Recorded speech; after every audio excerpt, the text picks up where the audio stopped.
লাকাদ আরসালনা নূহান ইলা কওমিহি ফাকালা ইয়া কওমি ইবুদুল্লাহা মা লাকুম মিন ইলাহিন গায়রু। আল্লাহ পাক বলেন, আমি নূহকে তার কওমের জন্য অবতীর্ণ করেছি। নূহ আলাইহিস সালাম তার কওমকে ডেকে বলেছেন, হে আমার জাতি, হে আমার সম্প্রদায়, এক আল্লাহ ছাড়া তোমাদের কোনো ইলাহ নাই, তোমাদের কোনো মাবুদ নাই, উপাস্য নাই। এক আল্লাহর গোলামি করো, তার দাসত্ব করো। নূহ আলাইহিস সালাম এই দাওয়াত পেশ করেছেন। হুদ আলাইহিস সালাম সম্পর্কে কোরআন বলছে, ওয়া ইলা আদিন আখাহুম হুদা قال يا قوم اعبدوا الله ما لكم من إله غيره। আমি আদ সম্প্রদায়ের কাছে তাদের ভাই হুদকে পাঠালাম এবং তিনি এসে তার সমাজের কাছে বললেন, ইয়া কওমে, হে আমার জাতি, হে আমার সম্প্রদায়, উবুদুল্লাহ, এক আল্লাহর গোলামি করো, তিনি ছাড়া তোমাদের কোনো ইলাহ নাই, কোনো আইনদাতা নাই, বিধানদাতা নাই, শাসনকর্তা নাই। সালেহ আলাইহিস সালাম সম্পর্কে আল্লাহ পাক বলেন, ওয়া ইলা সামুদ আখাহুম সালিহান ক্বালা ইয়া কওমি ইবুদুল্লাহা মা লাকুম মিন ইলাহিন গায়রু। সালেহ আলাইহিস সালামকে তার জাতির কাছে, সামুদ জাতির কাছে তাদের ভাই সালেহকে পাঠালাম। তিনি জাতির কাছে গিয়ে বললেন, হে আমার জাতি, এক আল্লাহর গোলামি করো, তার দাসত্ব করো, তিনি ছাড়া তোমাদের কোনো ইলাহ নাই, আইনদাতা নাই, বিধানদাতা নাই। এভাবে শুআয়ব আলাইহিস সালামকে পাঠানো হলো মাদিয়ানবাসীদের জন্য এবং বলা হলো, তিনি এসে বললেন, হে আমার জাতি, এক আল্লাহ ছাড়া তোমাদের কোনো ইলাহ নাই। তো এ কথার দ্বারা আমরা কি বুঝলাম? সমস্ত নবীরাই আল্লাহর গোলামির দাওয়াত দিয়েছেন। কোন নবী বলেন নাই, ও আমার জাতি, তোমরা আমার গোলামি করো। কেউ বলেছেন? জোরে বলেন, কেউ বলেছেন? বলেননি।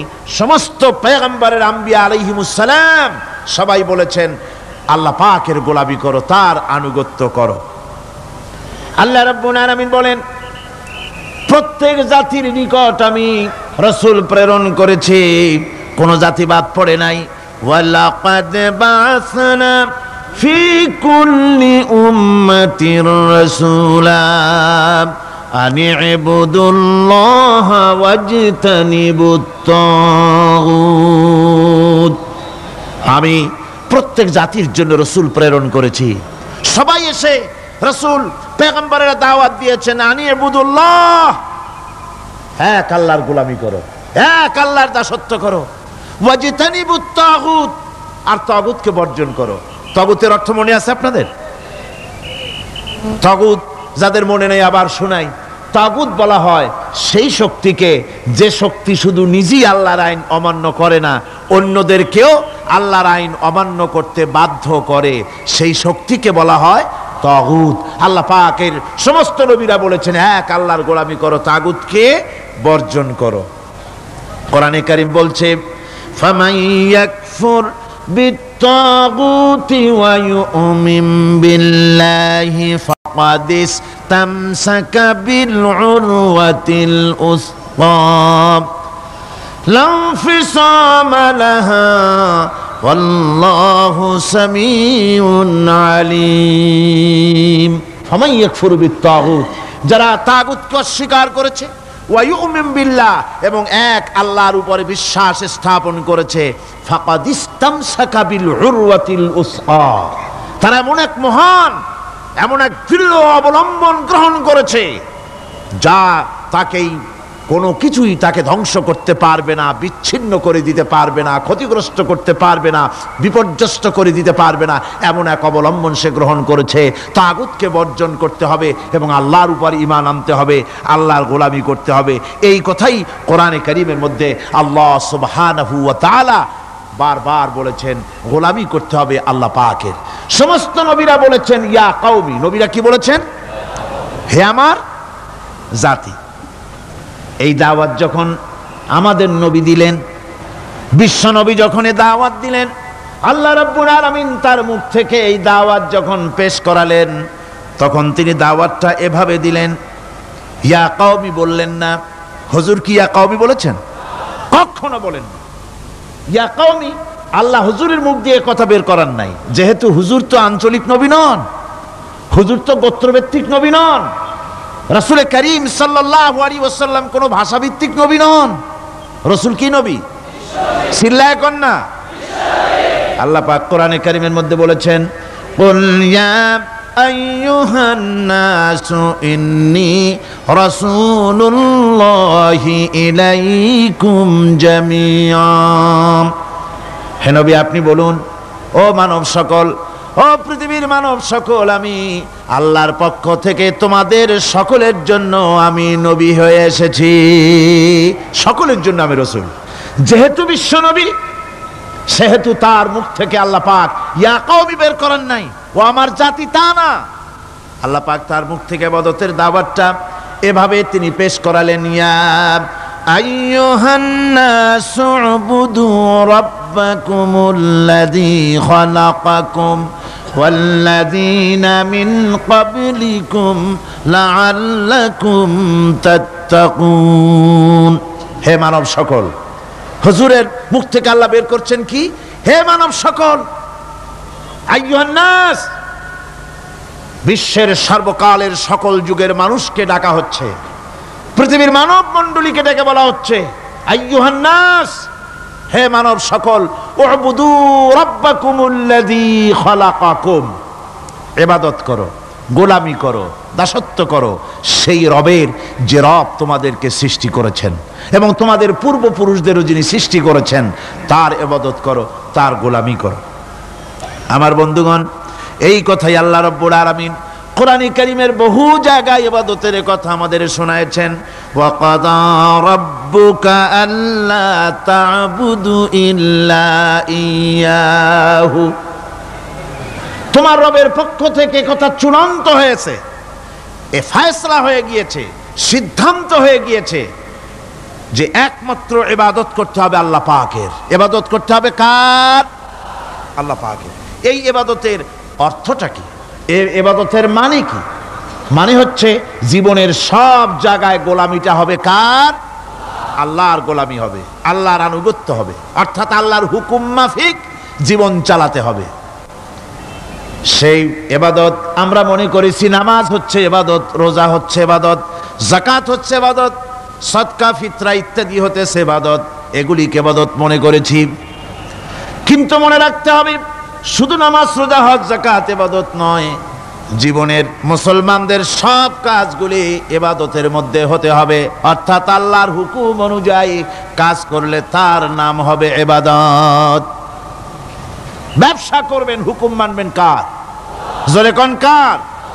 জমিন চাষ করবেন, হুকুম মানবেন কার? আইন আদালত চালাবেন, কোর্ট কাছারি করবেন, আইন মানবেন কার? রাজনীতি করবেন, আইন মানবেন কার? সমাজনীতি চালাবেন, আইন মানবেন কার? জীবনের সব ক্ষেত্রে তার আইন মানতে হবে। আমরা এগুলিকে ইবাদত মনে করি না। আমাদের দেশের লোকেরা, এক শ্রেণীর লোকেরা এটাকে ইবাদত মনে করে না, ইবাদত মনে করে শুধুমাত্র নামাজ। আচ্ছা, নামাজ যদি শুধুমাত্র ইবাদত হয় তাহলে তার অর্থ কি দাঁড়াবে? তার অর্থ দাঁড়াবে এই যে 24 ঘন্টার ভিতরে নামাজ পড়তে সময় লাগে কতক্ষণ? কত? 5 ওয়াক্ত নামাজ পড়তে, উজু করে পবিত্র হয়ে জান নামাজ বিছায়া 5 ওয়াক্ত নামাজ পড়তে খুব বেশির বেশি 1 ঘন্টাই লাগুক। জি, 1 ঘন্টা, 100 ঘন্টা। তাহলে কি হলো অর্থ? অর্থ এই হবে, 24 ঘন্টার ভিতরে আপনি 1 ঘন্টা 100 ঘন্টার জন্য আল্লাহর গোলাম, বাকি 22.5 ঘন্টা 23 ঘন্টার জন্য শয়তানের গোলাম হতে রাজি আছেন কেউ? রোজা যদি শুধুমাত্র ইবাদতের নাম হয় তাহলে তার অর্থ দাঁড়াবে 12 মাসের ভিতরে 1 মাসের জন্য আপনি আল্লাহর গোলাম, আর 11 মাস শয়তানের গোলাম। কে কে হবেন হাত তুলে দেখান তো। বোঝে নাই সেজন্য হাত উঁচু করছে। বাকি 11 মাসের জন্য শয়তানের গোলাম হতে কেউ রাজি আছেন? তাহলে বোঝা যাচ্ছে নামাজ রোজাই শুধুমাত্র ইবাদত নয়। যেমন মানুষের হাত, এটার নাম কি? এটার নাম কি? এটার নাম কি? এক একটা অঙ্গের এক একটা নাম, চোখ, নাক, মুখ, হাত, পা, এক একটার এক একটা নাম। তাহলে মানুষটা কই? সবটা মিলে মানুষ, সবটা মিলে কি হলো? মানুষ হলো। অনুরূপ ভাবে নামাজ শুধু ইবাদত নয়, রোজা শুধু ইবাদত নয়, এগুলি হচ্ছে ইবাদতের অঙ্গ, ইবাদতের পার্ট। নামাজ, রোজা, হজ, যাকাত, সাদকা, ফিতরা, ভালোবাসা, মানুষের প্রতি ভালোবাসা, পরের উপকার করা, মা বাপকে মহব্বত করা, শ্রদ্ধা করা, ভালো কাজের আদেশ করা, অসৎ কাজের নিষেধ করা, এর সমস্ত কাজগুলো মিলিয়ে হচ্ছে ইবাদত। কথা বুঝতে পেরেছেন? এই অর্থে নামাজ পড়াও ইবাদত, নামাজ না পড়াও ইবাদত, রোজা রাখাও ইবাদত, রোজা না রাখাও। মনের মধ্যে চিন্তায় পড়ে গেছেন হয়তো এখন যে নামাজ পড়া তো ইবাদত বুঝলাম, না পড়া ইবাদত, এ আবার কোন ফতোয়া দিলেন? রোজা রাখা ইবাদত আবার না রাখা ইবাদত, এটা কেমন কথা বললেন? চিন্তা আসতে পারে। হ্যাঁ, কথা ঠিকই, নামাজ পড়া ইবাদত, না পড়াও ইবাদত। সর্বক্ষণ আপনি নামাজ পড়েন জায়েজ আছে, কিন্তু 24 ঘন্টার ভিতরে 3টা সময় নামাজ পড়া হারাম। কোন কোন সময়? ঠিক সূর্য উদয় হওয়ার সময়, ঠিক সূর্য মাথার উপরে থাকার সময়, আর ঠিক অস্তগামী হওয়ার সময়। এই 3 সময় নামাজ পড়া সম্পূর্ণ নিষিদ্ধ। এই 3 সময় নামাজ না পড়াটাই ইবাদত। আল্লাহর হুকুম মানতেছেন, নিষেধ করা হয়েছে নামাজ পড়ো না, পড়বেন না। আবার রোজা রাখা, সারা বছর রোজা রাখেন, সওয়াব হবে, কিন্তু বছরের 2 ঈদের 5 দিন রোজা রাখাকে হারাম করা হয়েছে। এই সময় রোজা না রাখাটাই, তাহলে কি বোঝা গেল? বোঝা গেল এই জীবনের সমস্ত কাজগুলি আল্লাহর হুকুম মাফিক হওয়ার নামই। আপনি ব্যবসা করতে যাবেন, ওজনে যদি কম না দেন, খাদ্যে যদি ভেজাল না দেন, আর আপনি যদি সততাপূর্ণ ব্যবসা করেন, যতক্ষণ ব্যবসার ওই দোকানে বসা থাকবেন, ফ্যাক্টরিতে বসা থাকবেন, ততক্ষণ পর্যন্ত আপনার ইবাদত হবে। আপনি চাকরি করবেন, আপনি যে কোনো কাজ করেন না কেন, আল্লাহর হুকুম মাফিক যদি হয় ইবাদত হয়ে যাবে। এই জন্য আল্লাহ রাব্বুল আলামিন ইবাদত করার জন্যই মানুষকে তৈরি করেছেন। মানুষের কাজ হলো আল্লাহর গোলামি করা, আল্লাহর হুকুম পালন করা। এই হুকুম পালন করতে গিয়ে আল্লাহ পাক হুকুম পালনের জন্য বলছেন, ওয়াবুদুল্লাহ ওয়া লা তুশরিকু বিহি শাইআ। ওয়াবুদুল্লাহ, আল্লাহর ইবাদত করো, আল্লাহর গোলামি করো, আর তার সাথে কোনো শরীক স্থাপন করো না। পৃথিবীর মধ্যে আমরা তো সুখ শান্তি চাই, দুনিয়ায় দুমুঠো খেতে চাই। 2 মুঠো যদি খেতে চাই, পড়তে চাই, পৃথিবীর মধ্যে যদি শান্তিতে থাকতে চাই, তাহলে ইবাদত করা লাগবে। ইবাদত করলেই খাবার পাওয়া যাবে। ইবাদত করলে কি পাওয়া যাবে? খাবার পাওয়া যাবে। আল্লাহ রাব্বুল আলামিন কোরআনে কারীমের মধ্যে বলেছেন, ফালইয়াবুদু রাব্ব হাযাল বাইত আল্লাযী আত'আমাহুম মিন জু'ইন ওয়া আমানাহুম মিন খাউফ। কুরাইশদেরকে বলছেন, ও কুরাইশরা, এই ঘরের মালিকের ইবাদত করো। কোন ঘর? কাবা ঘর। এই কাবা ঘরের মালিক কে? আল্লাহ। এই ঘরের মালিকের ইবাদত করো। কি হবে তাহলে? এই ঘরের মালিকের ইবাদত যদি করো, দাসত্ব যদি করো, আনুগত্য যদি করো, তার গোলামি যদি করো, তাহলে কি হবে? আল্লাযী আত'আমাহুম মিন জু', তিনি তোমাদের ক্ষুধার সময় খেতে দিবেন। সুবহানাল্লাহ কর। ক্ষুধার সময় খাবার পাবে। ওয়া আমানাহুম মিন খাউফ, আর যখন বিপদ আসবে, মুসিবত আসবে, সন্ত্রাস সৃষ্টি হবে, বিপদ মুসিবত আসবে, ভীতি আসবে, ভীতির সময় আমন আমান, নিরাপত্তা পয়দা করে দিবেন আল্লাহ সুবহানাহু ওয়া তাআলা এই ইবাদতের মাধ্যমে। সুতরাং আমার ইবাদত করো। আর যদি জান্নাতে যেতে চাও, কি বলেন, আমরা কি বেহেশতে যেতে চাই? আর যারা কথা কইলেন না, আমরা কি জান্নাতে যেতে চাই? অবশ্যই আল্লাহর জান্নাতে যেতে চাই। আল্লাহ পাক বলেন, আমার জান্নাতে যদি যেতে চাও, তাহলে ইবাদত করা ছাড়া পথ নাই। ফাদখুলি ফি ইবাদি ওয়াদখুলি জান্নাতি, আমার বান্দার মধ্যে শামিল হও, আমার গোলামির মধ্যে শামিল হও, আমার ইবাদত করো জীবনের সকল ক্ষেত্রে, আমার গোলামির মধ্যে শামিল হও, আমার জান্নাতে চলে যাও। সুবহানাল্লাহি ওয়া বিহামদি। আমার গোলাম হওয়া ছাড়া, আমার গোলামি করা ছাড়া জান্নাত পাওয়া যাবে না। আমার বন্ধুগণ, এবার আল্লাহ রাব্বুল আলামিন বলছেন, যদি আমার সঙ্গে দেখা করতে চাও, আল্লাহর সঙ্গে যদি কোনো বান্দা দেখা করতে চায়, আমরা আল্লাহরে দেখতে চাই কিনা? চাই কিনা আল্লাহকে দেখতে? আল্লাহ পাক বলছেন, আমারে যদি দেখতে চাও, ফামান কানা ইয়ারজু লিকা রাব্বিহি ফালইআমাল আমালান সালিহান ওয়ালা ইউশরিক বিইবাদাতি রাব্বিহি আহাদা। আমার সঙ্গে যদি দেখা করতে চাও, তোমাদের মধ্য থেকে কেউ যদি আমার সাথে দেখা করতে চায়, সে যেন ভালো কাজ করে, ভালো আমল করে, আর আমার ইবাদতের সঙ্গে কাউকে যেন শরীক না বানায়, তাহলেই আমার সঙ্গে কিয়ামতে দেখা হয়ে যাবে। জোরে বলেন সুবহানাল্লাহ। আল্লাহর সঙ্গে দেখা করতে হলে তার ইবাদত করতে হবে, গোলামি করতে হবে, এবং কাউকে শরীক স্থাপন করা যাবে না। এই গোলামি করতে হবে, ইবাদত করতে হবে কতদিন? আল্লাহ রাব্বুল আলামিন বলছেন, ওয়া'বুদ রাব্বাকা হাত্তা ইয়াতিয়াকাল ইয়াকিন। ইবাদত করো, গোলামি করো, যতক্ষণ পর্যন্ত নিশ্চিত সেই সময়টি এসে না যায়, তার মানে মৃত্যু পর্যন্ত আমার গোলামি করতে থাকো। মৃত্যু পর্যন্ত গোলামি হবে কার? আল্লাহ সুবহানাহু ওয়া তাআলা। সেই আল্লাহ পাকের গোলামি জীবনের সকল ক্ষেত্রে করতে হবে, মৃত্যু পর্যন্ত সব ক্ষেত্রে গোলামি হবে আল্লাহর। আল্লাহর গোলামি হচ্ছে আল্লাহ যা নিষেধ করেছেন তার থেকে ফিরতে হবে, আর যা আদেশ করেছেন সেগুলি মানতে হবে।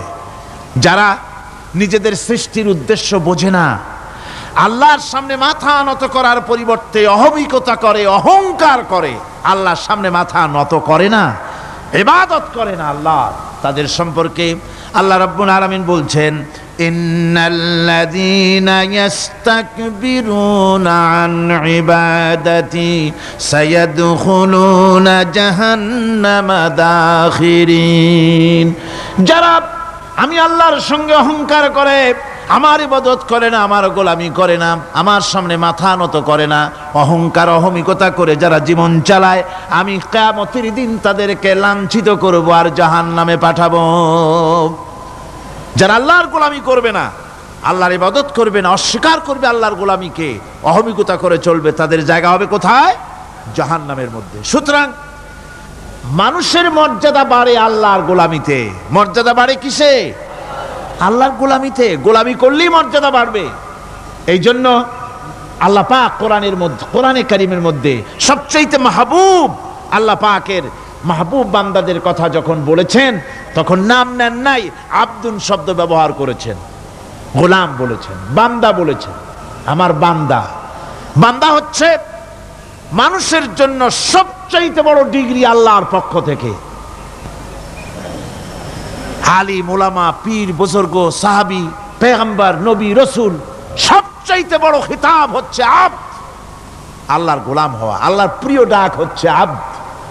মানুষকে আল্লাহ যাকে সবচাইতে বেশি ভালোবাসেন, যাদেরকে বেশি ভালোবাসেন, তাদেরকে আব্দ বলেছেন। কি বলেছেন বলুন? আব্দ, বান্দা। আল্লাহ পাক এই পৃথিবীতে সবচাইতে বেশি ভালোবেসেছেন কাকে?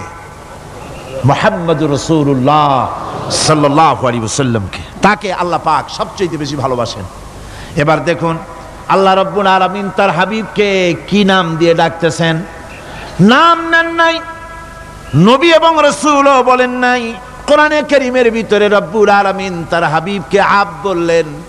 যেমন দেখুন, ইন কুনতুম ফি রাইবিম মিম্মা নাযালনা আলা আবদিনা। আমি যে কিতাব নাজিল করেছি আমার বান্দার উপরে, তোমাদের যদি সন্দেহ হয়, এই যে বান্দা আমার আব্দের উপরে নাজিল করেছি, এই আব্দকে মুহাম্মদ রাসূলুল্লাহ সাল্লাল্লাহু আলাইহি ওয়াসাল্লাম আব্দ, অর্থাৎ সবচেয়ে প্রিয় ডাক হচ্ছে আল্লাহর পক্ষ থেকে বান্দার জন্য আব্দ। স্নেহপূর্ণ নাম, স্নেহপূর্ণ ডাক, মহব্বতপূর্ণ ডাক। অন্য আয়াতে আমরা দেখতে পাই, তাবারাকাল্লাযী নাযালাল ফুরকানা আলা আবদিহি লিয়াকুনা লিল আলামিনা নাযীরা।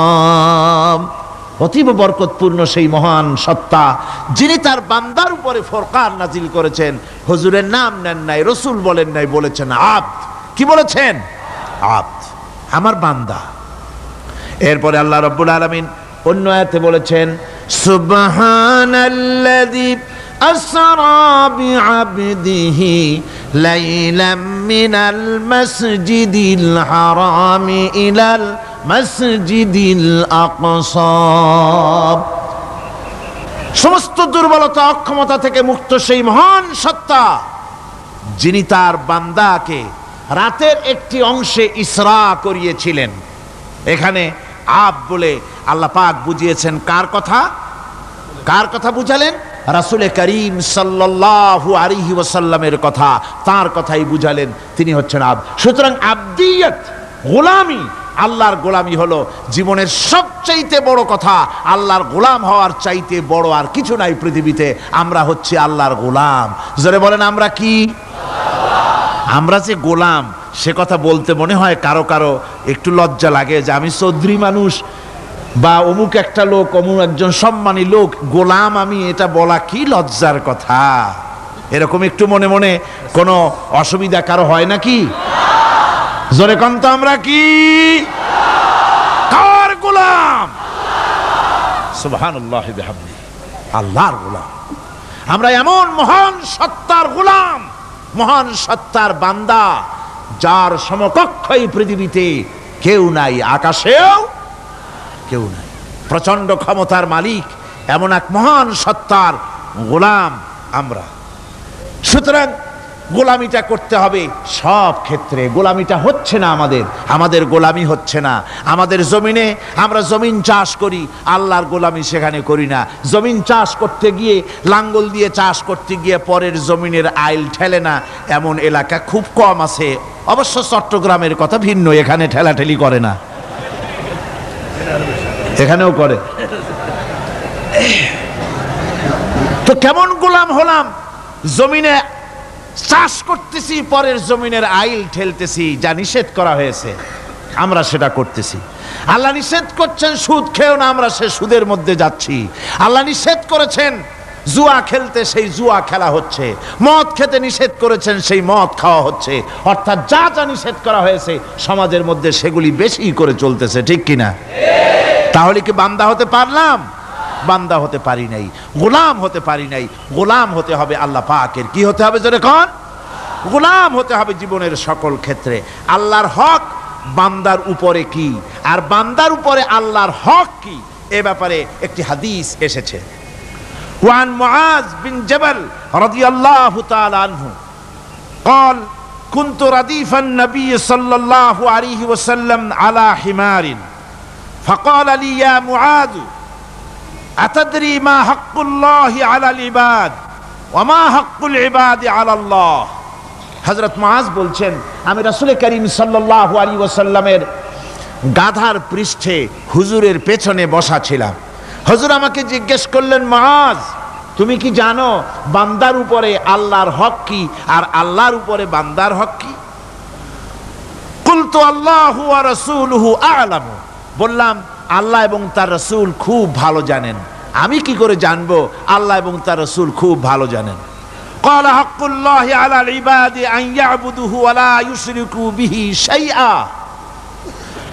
বান্দার হক হচ্ছে আল্লাহর উপরে এই যে বান্দা গোলামি করবে আল্লাহর, ইবাদত করবে আল্লাহর, আর আল্লাহর সাথে কাউকে শরীক স্থাপন করবে না। এটা হচ্ছে আল্লাহর উপরে কার হক? বান্দার হক। আর আল্লাহর হক হচ্ছে বান্দার উপর কি? ওয়া হাক্কুল ইবাদি আলাল্লাহ আল্লা ইউআযযিবা মান লা ইউশরিকু বিহি শাইআ।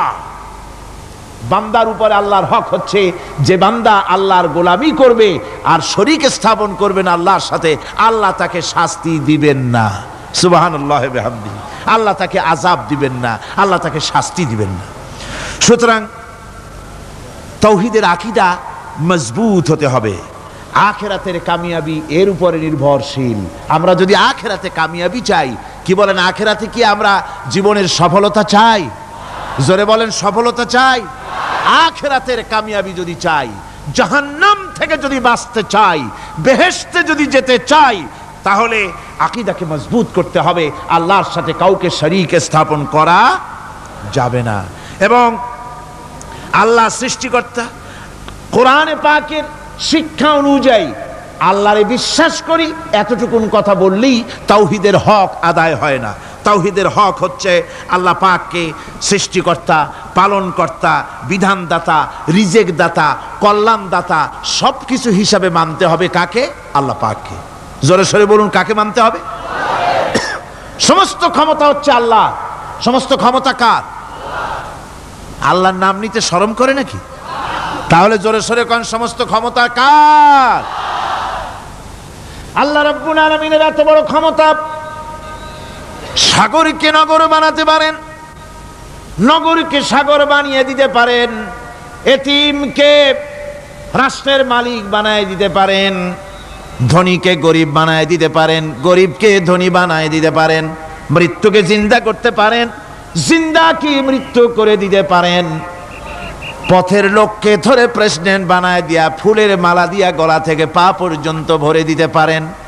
আবার আল্লাহ যদি নারাজ হয়ে যান, প্রেসিডেন্টের ফুলের মালার পরিবর্তে জুতার মালা গলায় দিয়া জেলখানার মধ্যে ঢুকাইয়া দিতে পারেন। তাহলে ক্ষমতাটা কার? বিশ্বাস করেন? সমস্ত ক্ষমতার মালিক আল্লাহ। আকীদা মজবুত হতে হবে।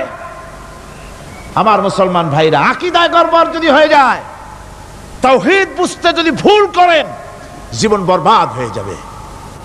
আর কিছু যদি না পারেন, অন্তত ঈমান ও আকীদাকে মজবুত করে যদি আল্লাহর দরবারে উঠতে পারেন, ফাকাদ ফাজা ফাওজান আযীমা, বিরাট কামিয়াবি আসবে কিয়ামতে। যদি আকীদাটাকে মজবুত করে নেওয়া ওঠা যায় আল্লাহর দরবারে। সেজন্য আমি কোরআন আমাদেরকে কি শিখালো সেই কথাই বলছি। আল্লামাল কোরআন, কোরআন কি শিখায়ছে? তাবিজ শিখায় নাই। কোরআন আমাদেরকে শুধুমাত্র মাথা ঝুলে ঝুলে তেলাওয়াত, এটা শিখায় নাই। কোরআন তেলাওয়াত করতে হবে, বুঝতে হবে, আমল করতে হবে। কোরআন শিখাচ্ছে। কে শিখাচ্ছে? কোরআন। তার মানে কে? আল্লাহ। কে শিখাচ্ছেন? আল্লাহ সুবহানাহু ওয়া তাআলা শিখাচ্ছেন। বান্দা শোনো ভালো করে।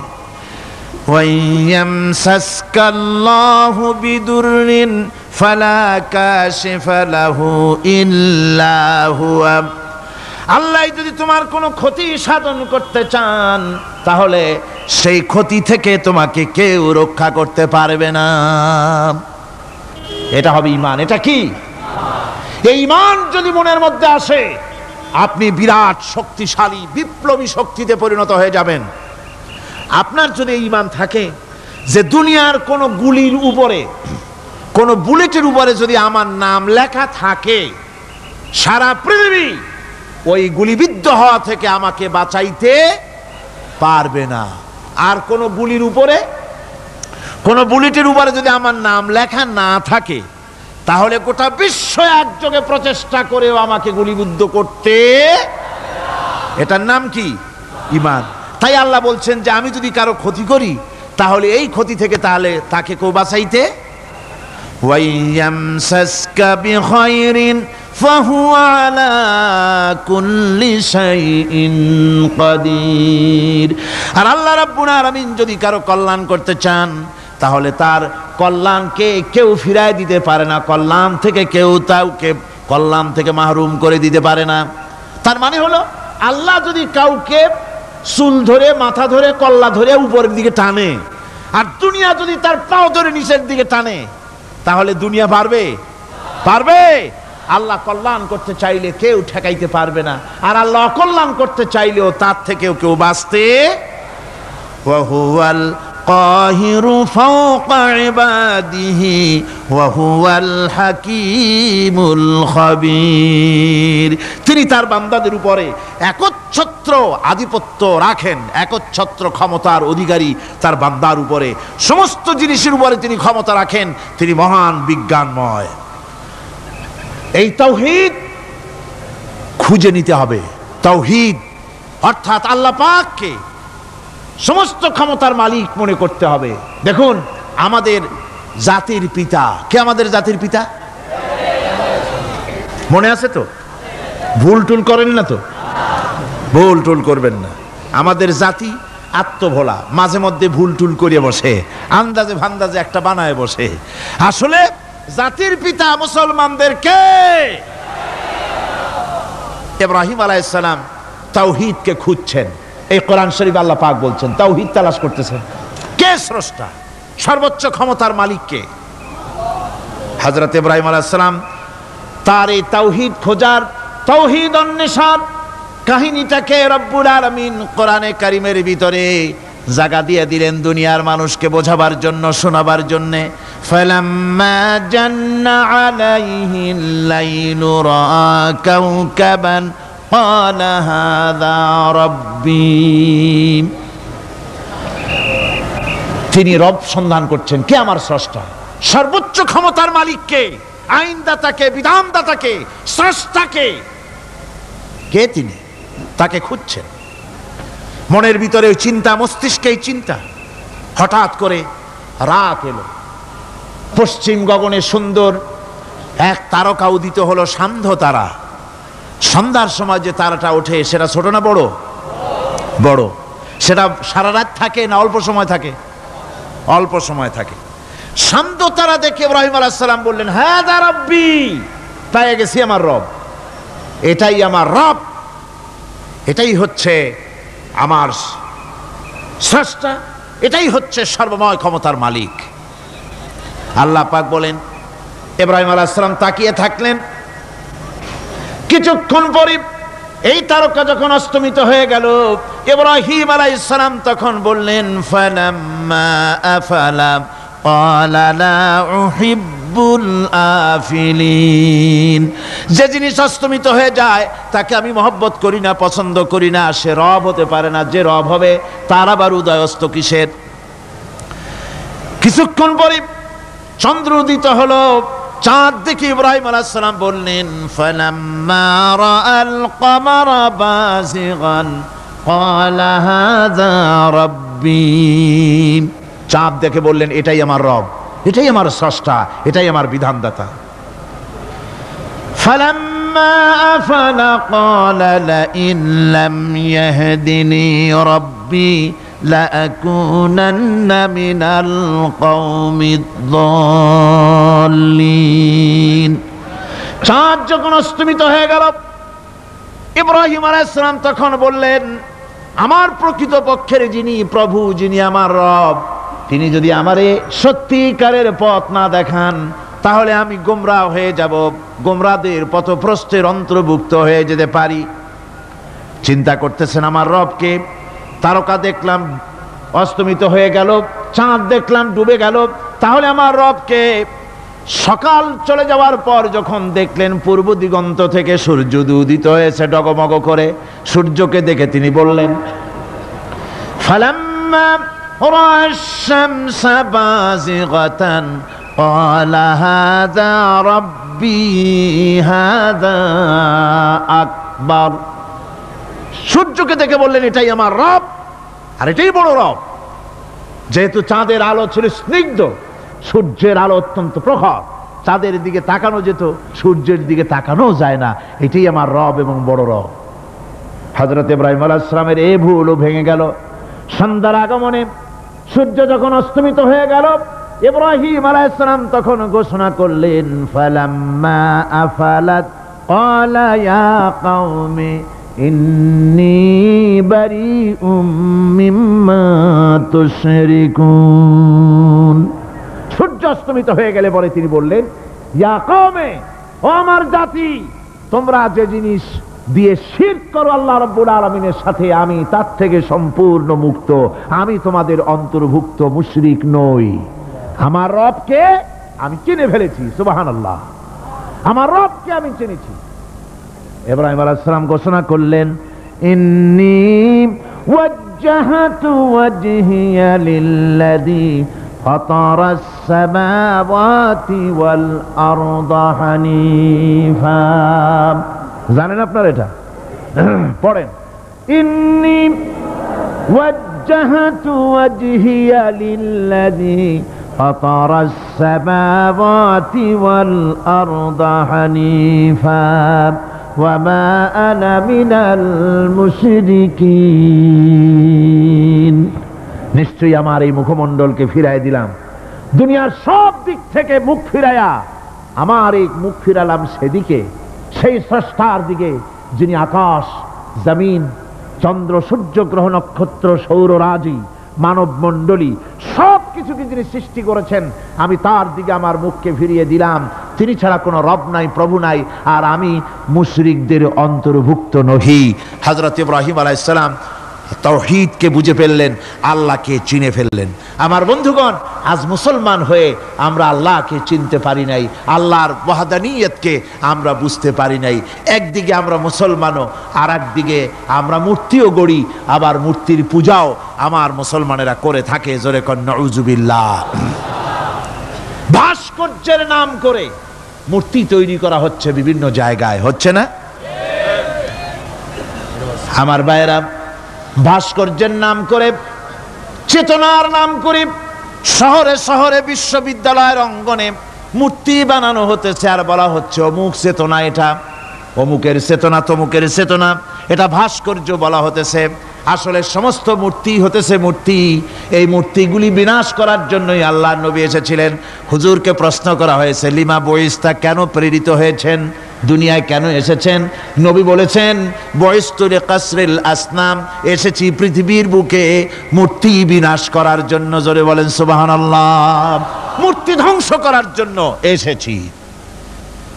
আল্লামা ইকবাল, বিশ্বকবি, কবি সম্রাট আল্লামা ইকবাল বলছেন, বুত সেকন উঠে গে বাকি জু রহে বুতগর হ্যাঁ, बुत शकन उठ गए बाकी जू रहे बुतगर है, था बिराहिम पिदर और पिसर आजर है। बुत शकन उठ गए, যারা প্রতিমা ভাঙতে এসেছিল পৃথিবীতে তারা বিদায় হয়ে গিয়েছেন। আজকে যারা বেঁচে আছে তারা ইসলামের নামে, মুসলমানের নামে প্রতিমা তৈরি করছে, মূর্তি তৈরি করছে। था बिराहिम पिदर और पिसर आजर है। এক সময় ছিল এমন যখন আজরের ঘরে ইব্রাহিম পয়দা হয়েছে, আর আজ ইব্রাহিমের ঘরে আজর পয়দা হচ্ছে। বন্ধুগণ, আল্লাহর ইবাদত পরিপূর্ণভাবে আল্লাহর জন্যই হতে হবে। মূর্তির সাথে, মূর্তি তৈরি করার সংস্কৃতির সাথে মুসলমানদের কোনো সম্পর্ক থাকতে পারে না। জোরে বলেন, পারে? পারে না। বিশ্ববিদ্যালয়ের অঙ্গনে, রাস্তার মোড়ে মোড়ে চেতনার নাম করে মূর্তি যারা বানাচ্ছেন গায়ের জোরে, আল্লাহর কসম, আল্লাহর দরবারে উঠতে হবে একদিন, সেদিন মজা টের পাবে। কারে বলে চেতনা? মূল চেতনা তো সেদিন জাগ্রত হবে। আজকে তো আসল চেতনা আসে নাই, চেতনা হবে সেই দিন। চেতনা কারে কয়? চেতনা কত প্রকার এবং উহা কি কি উদাহরণ সহরে বুঝাইয়া দেওয়া হবে। আমার ভাইরা, মাথা জায়গায় যেয়ে দেখবেন কি, শুধু মাথাই দেখবেন, আপনারও একটা মাথা, দেখবেনও মাথা। আল্লাহ পাক তো গোটা ময়দান ভরে দিয়েছেন, আলহামদুলিল্লাহ। আমি প্রথম দিন বলেছিলাম, কোরআনের মাহফিলের চাইতে শ্রেষ্ঠ মাহফিল আল্লাহর আকাশের নিচে জমিনের উপরে আর নাই। হাদিস শরীফের ভিতরে এসেছে, এই মাহফিলে যখন আপনি আসতেছিলেন, হাজার হাজার ফেরেশতা আপনার পেছনে পেছনে এসেছে, আপনার আমল নামায় নেকি লিখেছে। রাসূলুল্লাহ বলছেন, বান্দারা যখন কোরআন শোনার জন্য, আল্লাহর জিকিরের জন্য, কোরআনের জন্য যখন বসে যায়, আল্লাহর রহমতের ফেরেশতারা মাহফিলের চতুর্দিকে তারা ঘিরে দাঁড়িয়ে যায় আকাশ পর্যন্ত। এই মাহফিল ঘেরাও হয়ে আছে ফেরেশতা দিয়া। কি দিয়া? কার কথা? আল্লাহ রাসূলের কথা। ফেরেশতা দিয়ে গোটা মাহফিল ঘেরাও হয়ে আছে, আকাশ পর্যন্ত তারা দাঁড়িয়ে আছে। ফেরেশতারা বলতে থাকে, রব্বুল আলামিন, তোমার বান্দারা যতক্ষণ রাস্তায় ছিল ততক্ষণ নেকি লিখেছি, এখন মাহফিলে বসে গেছে, এখন কি করি? আল্লাহ পাক বলেন, আমার ফেরেশতারা, আমার বান্দারা যতক্ষণ মাহফিলে বসে থাকবে, ওদের প্রত্যেক শ্বাস এবং প্রশ্বাসের বিনিময় 10 10 করে নেকি লিখতে থাকো। প্রত্যেকটি শ্বাস প্রশ্বাসের বিনিময়ে নেকি লেখা হচ্ছে। সুবহানাল্লাহ। আপনারা পাড়ায় জান্নাতে বসে আছেন। মাজালিসুল ইলম হিয়া রাউদাতুম মিন রিয়াদিল জান্নাহ, এটা জান্নাতের টুকরায় আপনারা বসে আছেন। জোরে কোন সুবহানাল্লাহ। কারো বাপের কথা বলা হচ্ছে না, কার্ল মার্কসের কথা নয়, লেনিনের কথা নয়, পৃথিবীর কোন মানুষের কথা নয়, কথা হচ্ছে আমার আল্লাহর কথা। কার কথা? আর হচ্ছে তার হাবিব বিশ্ব নবী জনাব মুহাম্মদ রাসূলুল্লাহ সাল্লাল্লাহু আলাইহি ওয়াসাল্লামের কথা। আমার ভাইয়েরা, সুতরাং তাওহীদ তাওহীদ তাওহীদকে বুঝতে হবে, বিশ্বাস করতে হবে, তাওহীদের উপরে জীবন গড়তে হবে। তাওহীদ হচ্ছে বিশ্ব মানবতার জন্য ঐক্যের প্রতীক। তাওহীদই পারে বিশ্ব মানবতাকে ঐক্যবদ্ধ করতে, আর কোনো জিনিসই পারে না। আমার ভাইরা, কোরআনে কারীম বলছে, কুল ইয়া আহলাল কিতাবি তাআলাউ ইলা কালিমাতিন সাওয়াইম বাইনানা ওয়া বাইনাকুম আল্লা না'বুদা ইল্লাল্লাহ। ঐক্যের কথা, বিশ্বব্যাপী মানব মণ্ডলীর ঐক্যের কথা, ইউনিটির কথা, স্বাধীনতার গ্যারান্টির কথা, মানবতার কথা, মানুষকে বেঁচে থাকার কথা। হে নবী বলুন, হে আহলে কিতাবেরা, এসো তোমরা আর আমরা এমন একটা কথায় ঐক্যবদ্ধ হই যা তোমাদের জন্য আর আমাদের জন্য সমভাবে প্রযোজ্য। কথাটা কি? কথাটা হচ্ছে আল্লাহ না'বুদা ইল্লাল্লাহ, আল্লাহ ছাড়া কারো গোলামি করব না, আল্লাহ ছাড়া কারো গোলামি করব না। এটা মানো। ও দুনিয়ার মানুষ, খ্রিস্টান হও, ইহুদি হও, হিন্দু হও, নাসারা হও, আওয়ামী লীগ হও, বিএনপি হও, জাসদ হও, খাসদ হও, বাসদ হও, যেই হও না কেন, যারা মানুষ সব এক হয়ে যাও, আল্লাহ ছাড়া কারো গোলামি করব না।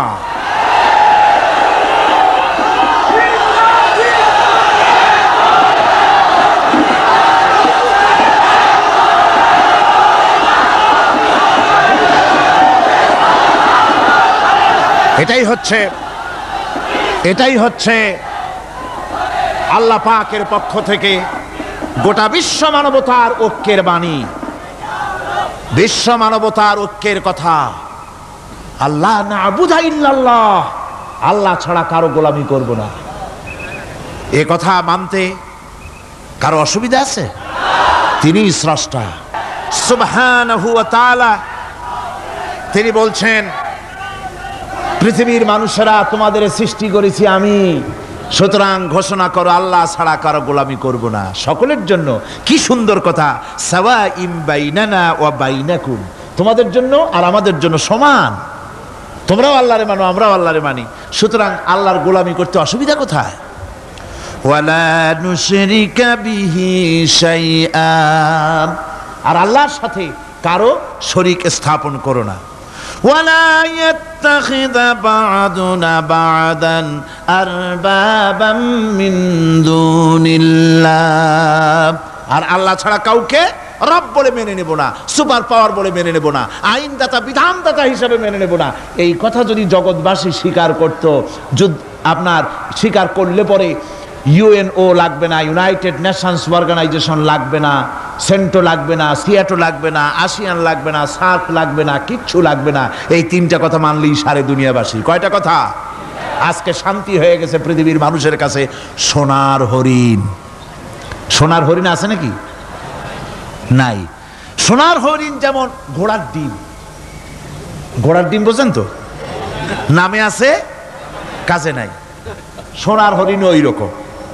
শান্তি আজকে পৃথিবীর মানুষের কাছে সোনার হরিণ। শান্তির জন্য কত চেষ্টা করলো পৃথিবীর মানুষ। লিগ অব নেশনস তৈরি হলো, ইউনাইটেড নেশনস অর্গানাইজেশন তৈরি হলো, সেন্টো সিয়াটো আসিয়ান সার্ক, কত কিছু হলো। 7টা দেশ মিলে সার্ক তৈরি করলো। শান্তির জ্বালায় আমরা অস্থির নাকি আমার বন্ধুগণ? সুতরাং আজকে 3টা কথায় পৃথিবীর শান্তি ফিরে আসতে পারে। কয়টা কথা?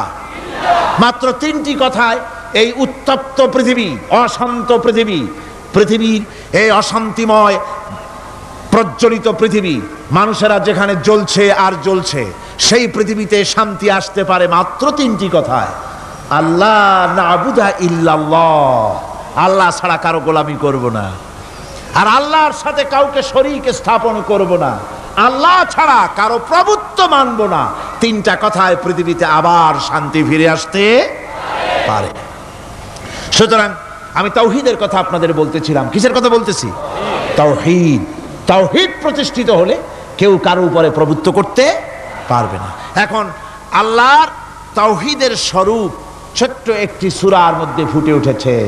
আল্লাহর প্রভুত্ব কায়েম হলে অসুবিধা হয় না কেন? কারণ হলো দুনিয়ায় মানুষ যত আছে, সমস্ত মানুষের দুর্বলতা আছে। আছে তার দুর্বলতা। আমি এই দৃষ্টান্তটা আরো এক বছর মনে হয় এখানে দিছিলাম, আবারও বলি।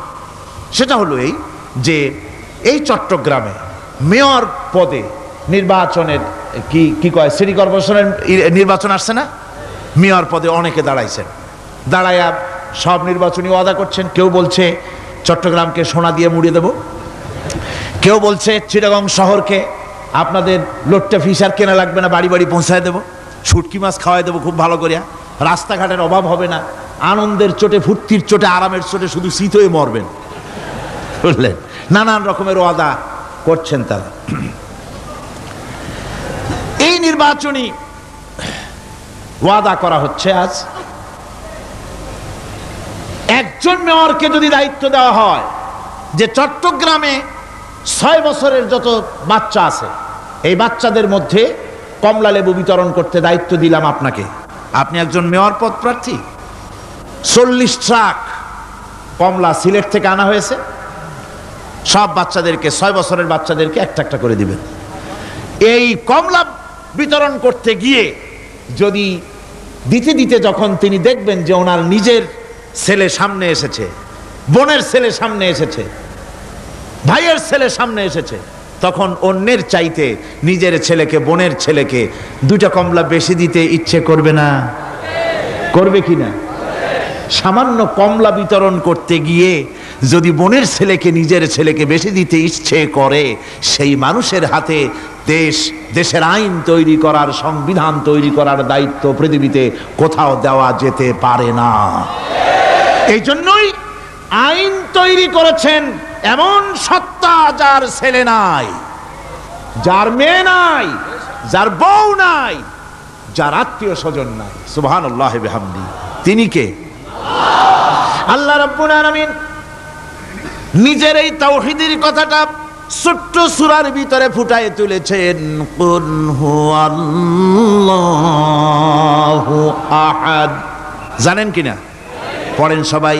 কুল হুয়াল্লাহু আহাদ আল্লাহুস সামাদ লাম ইয়ালিদ ওয়া লাম ইউলাদ ওয়া লাম ইয়াকুন লাহু কুফুয়ান আহাদ। হে নবী, আপনি বলে দেন আল্লাহ এক এবং একক, তিনি নিরঙ্কুশ, তার কোনো সন্তান কাউকে জন্ম দেন নাই, তাকেও কেউ জন্ম দেয়নি, আকাশ এবং জমিনে তার সমকক্ষ কেউ নাই। তিনি কারো মুখাপেক্ষী নন, তিনি কাউকে জন্ম দেন নাই, তাকেও কেউ জন্ম দেয়নি, আকাশ আর জমিনে তার সমকক্ষ কেউ নাই।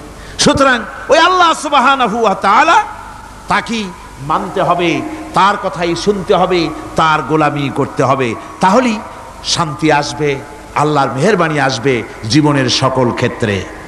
আল্লাহ মাত্র এক, তার ক্ষমতা গুণাবলীতে কোনো অংশীদার নাই। আল্লাহ কয়জন? আল্লাহ কয়জন? এক আল্লাহ, অদ্বিতীয়, তার কোনো শরীক নাই, তার কোনো অংশীদার নাই। কোরআনে কারীম আল্লাহ রাব্বুল আলামিন বলছেন,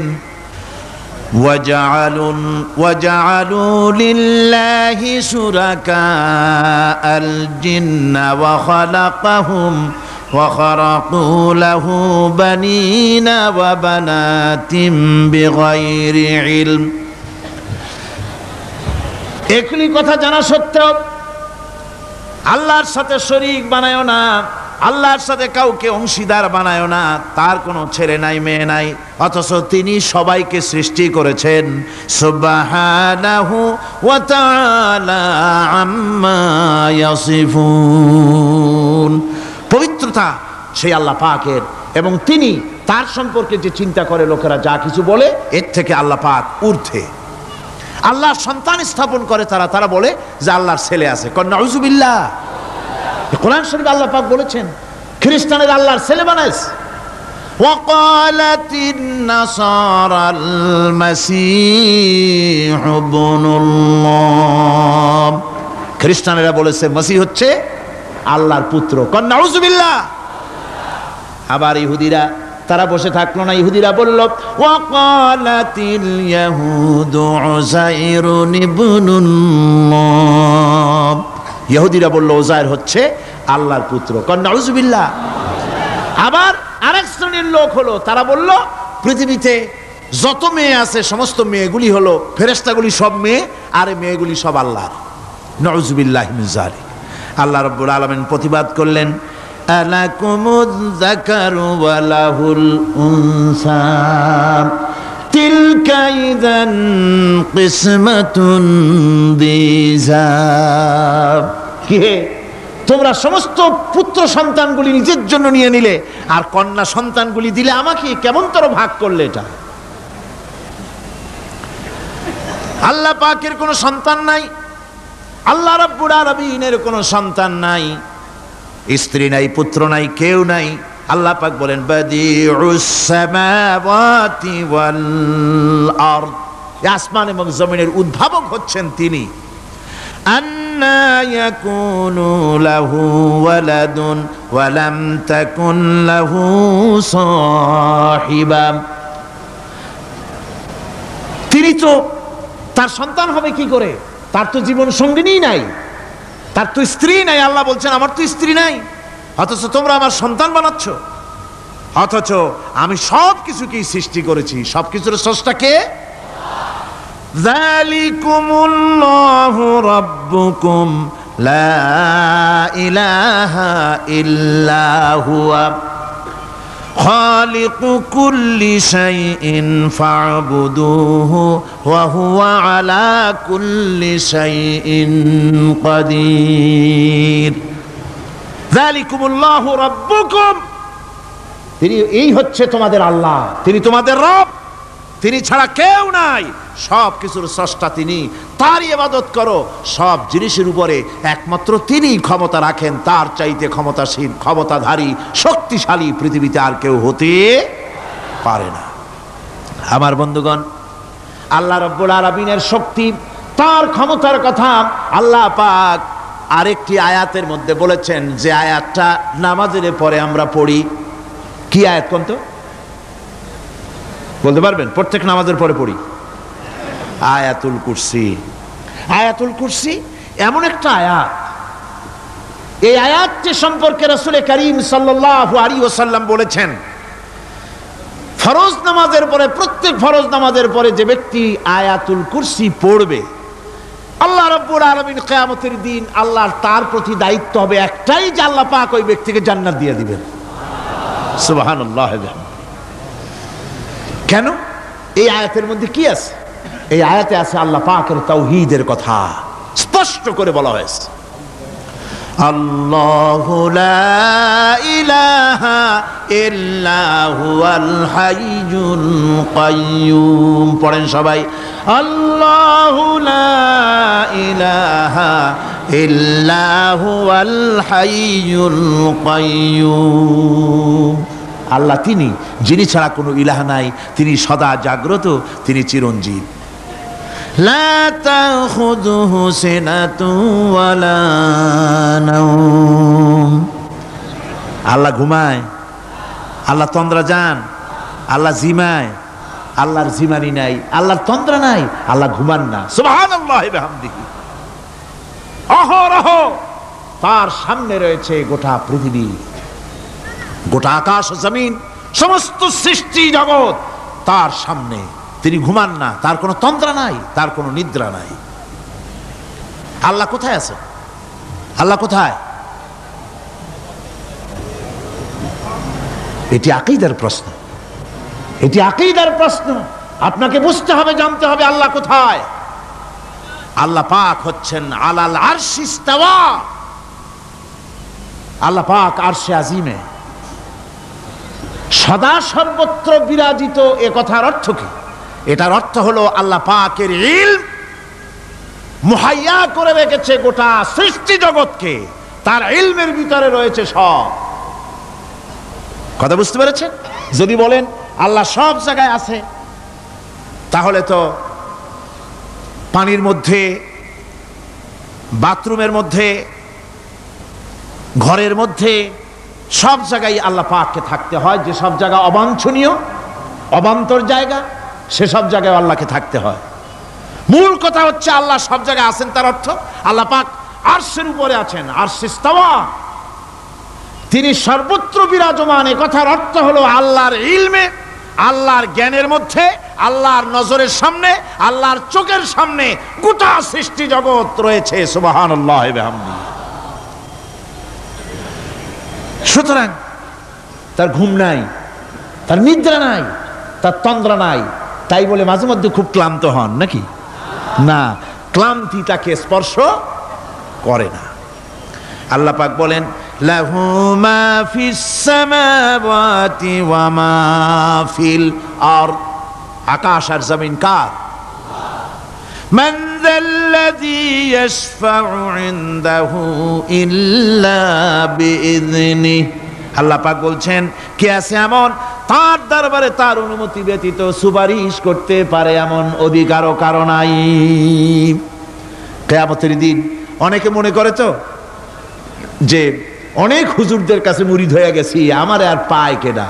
কিয়ামতের দিন হুজুররা একজনে ধরবে এক হাত, আর এক হুজুরে ধরবে আর এক হাত, আর দুই হুজুরে ধরবে দুই ঠ্যাং, এরকম চ্যাংদোলা করে ফিকে মারবে, জান্নাতের বারান্দায় গিয়ে মামু বাড়ির মতো সব রিকো লাগাবো। এত সহজ না, এত সহজ নয়। আল্লাহ পাকের পারমিশন ছাড়া কোন পয়গম্বর আল্লাহর সামনে কথা বলতে সাহস পাবেন না। সুবহানাল্লাহ ওয়া বিহামদিহি। আলেম পীর দরবেশ তো দূরের কথা, মান যাল্লাযী ইয়াশফাউ ইনদাহু ইল্লা বিইযনিহি, আল্লাহর পারমিশন ছাড়া কেউ কথা বলার সাহস পাবে না কিয়ামতের দিন আল্লাহর দরবারে। সুতরাং অন্যের উপরে নির্ভর করবেন না, যত বড় পীর হোক অন্যের উপরে নির্ভর করবেন না, নির্ভর করবেন আমলের উপরে। আমল কিসের উপরে? আমল। আমল তৈরি করতে হবে আর ভরসা করতে হবে রহমতের উপরে, আল্লাহর রহমত। কিসের উপরে? আল্লাহর রহমতের উপরে ভরসা করতে হবে। আমার ভাইয়েরা, আল্লাহ পাক বলেন ইয়ালামু মা বাইনা আইদিহিম ওয়া মা খালফাহুম, বান্দার অগ্রপশ্চাৎ সবই তিনি জানেন, বান্দার সামনে পেছনে ডানে বামে সব খবর তিনি রাখেন। ওয়ালা ইউহিতুনা বিশাইইম মিন ইলমিহি ইল্লা বিমা শাআ, আল্লাহর জ্ঞাত বিষয়সমূহের মধ্যে মানুষের কোনো অধিকার নাই। আল্লাহর জানা বিষয়গুলি আয়ত্ত করে এমন অধিকার কোনো মানুষের নাই। তবে আল্লাহ ইচ্ছে করে যদি কিছু তার নিজের জ্ঞান থেকে জানান, সেটা স্বতন্ত্র কথা। ওয়াসিআ কুরসিয়্যুহুস সামাওয়াতি ওয়াল আরদ, তার সাম্রাজ্য সমগ্র আকাশ এবং জমিন জুড়ে তারই সাম্রাজ্য। সাম্রাজ্য কার? রাজত্ব কার? বাদশাহী কার? ওয়ালা ইয়াউদুহু হিফযুহুমা ওয়া হুয়াল আলিয়্যুল আযীম। এই সবের রক্ষণাবেক্ষণ এমন কোনো কঠিন নয় যা তাকে ক্লান্ত করে দিতে পারে। সুবহানাল্লাহ ওয়া বিহামদিহি। আকাশ এবং জমিন, সমস্ত সৃষ্টি জগৎ, এগুলি এমন কোনো ব্যাপার না আল্লাহর কাছে যেগুলি সব কন্ট্রোল করতে গিয়ে তিনি ক্লান্ত হন, শ্রান্ত হন, বিশ্রাম নিতে হয় না। এগুলি কোনো ক্লান্তি শ্রান্তি আল্লাহ পাককে স্পর্শ করেন না। তিনি হচ্ছেন মহান, তিনি এক মহান সত্তা, মহান স্রষ্টা। আল্লাহর জ্ঞান এবং ক্ষমতা সর্বাধিক, সবচাইতে বেশি জ্ঞান এবং ক্ষমতা আল্লাহ সুবহানাহু ওয়া তাআলা। তার চাইতে বড় ক্ষমতা, তার চাইতে বেশি জ্ঞান আর কারো হতে পারে না। কোরআনে কারিমে আল্লাহর জ্ঞান এবং ক্ষমতা আর গুণাবলী সম্পর্কে আল্লাহ পাক বলছেন, এগুলি আমাদের জানা দরকার। আল্লাহকে শুধু আল্লাহ হিসাবে মানলে হবে না, তার গুণ জানতে হবে, তার ক্ষমতা জানতে হবে। আল্লাহর গুণ, আল্লাহকে বিশ্বাস করতে হবে তার গুণ সহকারে। আল্লাহর বিশ্বাস করবেন কি সহ? গুণ সহ। সাপকে ভয় করতে হবে তার বিষের জন্য, তার বিষ আছে, বিষ সহকারে ওকে ভয় করতে হবে। সাপকে বিষ সহকারে ভয় করতে হবে। বাঘকে আপনাকে আক্রমণ করতে পারে সেই ভয় করে আপনাকে বিশ্বাস করতে হবে। আগুন জ্বালাই দিতে ভয় করে, সেই বিশ্বাস করে ভয় করতে হবে। আল্লাহ রাব্বুল আলামিনকে বিশ্বাস করতে হবে তার গুণাবলী সহকারে। এমনি আল্লাহ আছেন এই কথাটুকুন বলাই যথেষ্ট নয়। কোরআনে কারীম বলছে, হুয়াল্লাহুল্লাযী লা ইলাহা ইল্লা হুয়া আলিমুল গায়বি ওয়াশ শাহাদাতি হুয়ার রাহমানুর রহিম। তিনি আল্লাহ, যিনি ছাড়া কোনো ইলাহ নাই, তিনি পরম দাতা, তিনি দয়ালু। আল্লাহর এভাবে বিশ্বাস করতে হবে। হুয়াল্লাহুল্লাযী লা ইলাহা ইল্লা হুয়াল মালিকুল কুদ্দুসুস সালামুল মুমিনুল মুহাইমিনুল আজিজুল জব্বারুল মুতাকাব্বির। তিনি বাদশা, তিনি আল্লাহ, যিনি ছাড়া কোনো ইলাহ নাই। তিনি বাদশা, তিনি মহান, তিনি পবিত্র, তিনি শান্তির ধারক, তিনি নিরাপত্তার আধার, রক্ষণাবেক্ষণকারী একমাত্র তিনি। তিনি পরাক্রমশালী, সর্বজয়ী, তার উপরে কারো কোনো ক্ষমতা নাই। সুবহানাল্লাহি আম্মা ইউশরিকুন। আল্লাহ পাক পুত পবিত্র তারা যে সমস্ত জিনিস দিয়ে আল্লাহর সাথে শরীক স্থাপন করে। হুয়াল্লাহুল খালিকুল বারিউল মুসাউবিরু লাহুল আসমাউল হুসনা। তিনি আল্লাহ, যিনি সৃষ্টিকারী, যিনি পরিকল্পনাকারী, আকার আকৃতি রচনাকারী। তার অনেক সুন্দর সুন্দর নাম রয়েছে আল্লাহ পাকের। সুতরাং আপনারা মুনাজাত করার সময়, দোয়া করার সময়, আল্লাহ বাগদাদের ওসিলায় আমারে মাফ করো, খাজা বাবার ওসিলায় মাফ করো, আজমিরের ওসিলায় মাফ করো না, হারাম। মুসলমান বলবে, আল্লাহ তোমার রহমান নামের ওসিলায় আমারে মাফ করো। সুবহানাল্লাহ পড়েন, জোরে কোন সুবহানাল্লাহ। আল্লাহ তোমার রহিম নামের ইজ্জতে আমাকে মাফ করো, তোমার জালালের ইজ্জতে আমাকে মাফ করো। তুমি গফুর, তুমি গফার, তুমি আল্লাহ, তোমার চাইতে বড় কেউ নাই। আল্লাহ তোমার ইজ্জত, তোমার শানের কসম, তোমার শানের ওসিলায় তুমি আমাকে মাফ করে দাও। তোমার শান, তোমার বরকত, তোমার রহমান নামের বরকতে আল্লাহ আমি গরিব মানুষ, আমারে পয়সা দাও, আমি ঋণগ্রস্ত, আমাকে ঋণ মুক্ত করে দাও। এইভাবে আল্লাহ পাকের, আল্লাহ বলেছেন আমার আসমাউল হুসনা, আমার সুন্দর সুন্দর নাম আছে, ফাদউ বিহা, আমার নাম সুন্দর সুন্দর নাম দিয়ে আমারে ডাকো। সুবহানাল্লাহ। কার নাম ধরে ডাকবেন? কার নাম ধরে ডাকবেন? খবরদার ভুল করবেন না, খবরদার ভুল করবেন না। আল্লাহকে দিয়ে ডাকুন, আল্লাহর কাছে বলুন সব কথা। কাকে বলবেন? ইউসাব্বিহু লাহু মা ফিস সামাওয়াতি ওয়া মা ফিল ইউসাব্বিহু লাহু মা ফিস সামাওয়াতি ওয়াল আরদ ওয়া হুয়াল আজিজুল হাকীম। আসমান জমিনে যা কিছু আছে সব আল্লাহর পবিত্রতা ঘোষণা করছে, আল্লাহর তাসবিহ পড়ছে। তুমি শুধু গাফেল, তুমি আল্লাহরে ডাকো না। তোমার মরণ হয় গিয়ে কোথায় কবর আছে, মাজার আছে, ওই সব জায়গায় গিয়ে মরো আল্লাহরে থুইয়া। আজীব তামাশা, আজীব তামাশা। দুনিয়ার সব আল্লাহর জিকির করছে, আল্লাহর স্মরণ করছে, আল্লাহর তাসবিহ পড়ছে। জোরে কোন সুবহানাল্লাহ। আমার ভাইরা, আমরা কার কথা বলছি? মোহাব্বতের সাথে বলেন, কার কথা?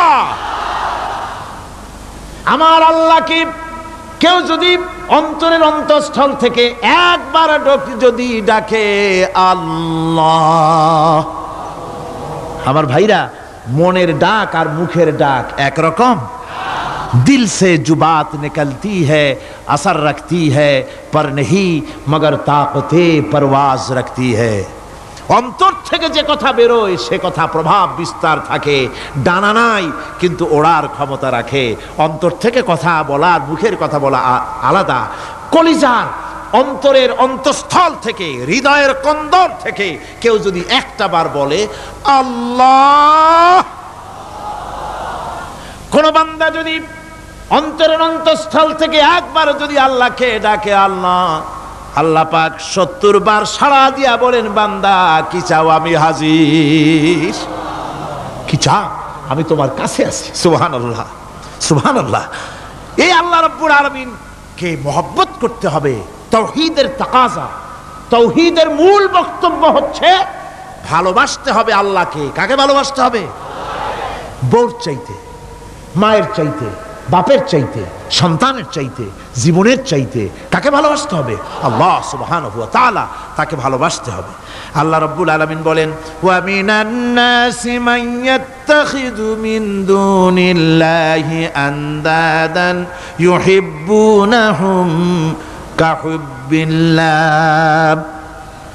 আল্লাহর যারা আল্লাহ ছাড়া অপর শক্তিকে আল্লাহর প্রতিদ্বন্দ্বী মনে করে, তারা আল্লাহকে ছেড়ে অন্যকে বেশি ভালোবাসে। আর ঈমানদাররা কি করে? ওয়াল্লাযীনা আমানু আশাদ্দু হুব্বান লিল্লাহ। যারা নাকি ঈমানদার, তারা জীবনের সব চাইতে আল্লাহ রাব্বুল আলামিনকে বেশি ভালোবাসে। আল্লাহকে বেশি ভালোবাসে যারা নাকি ঈমানদার। সুতরাং আল্লাহকে বেশি ভালোবাসতে হবে, মুহাব্বত করতে হবে আল্লাহকে বেশি। আল্লাহ পাককেই তাওহীদের মূল বক্তব্য, আল্লাহকে বেশি ভালোবাসো। তাওহীদের মূল বক্তব্য হচ্ছে আল্লাহ পাককেই সেজদা করো। সেজদা কারে করবেন? কারে করবেন? আল্লাহ পাক বলেন, ওয়া মিন আয়াতিহিল লাইলু ওয়ান নাহারু ওয়াশ-শামসু ওয়াল কমার।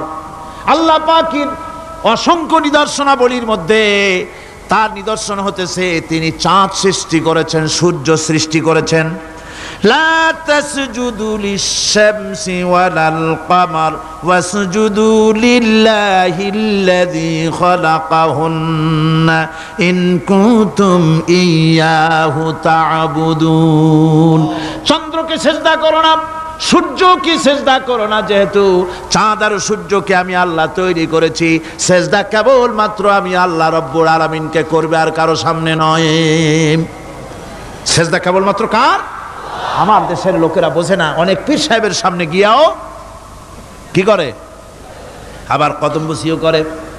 কদমবুসি করতে গিয়া সেজদার মতো হয়ে যায়, মাথা নিচু করে।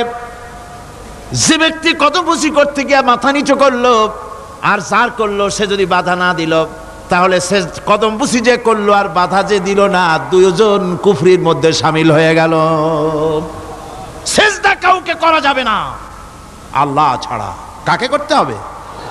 একবার রাসূল করিম সাল্লাল্লাহু আলাইহি ওয়াসাল্লাম যাচ্ছিলেন পথ দিয়া, জঙ্গল থেকে একটা উট বেরিয়ে এসে হুজুরের পায়ের উপরে চুমা খাইলো, সেজদার মতোই করলো।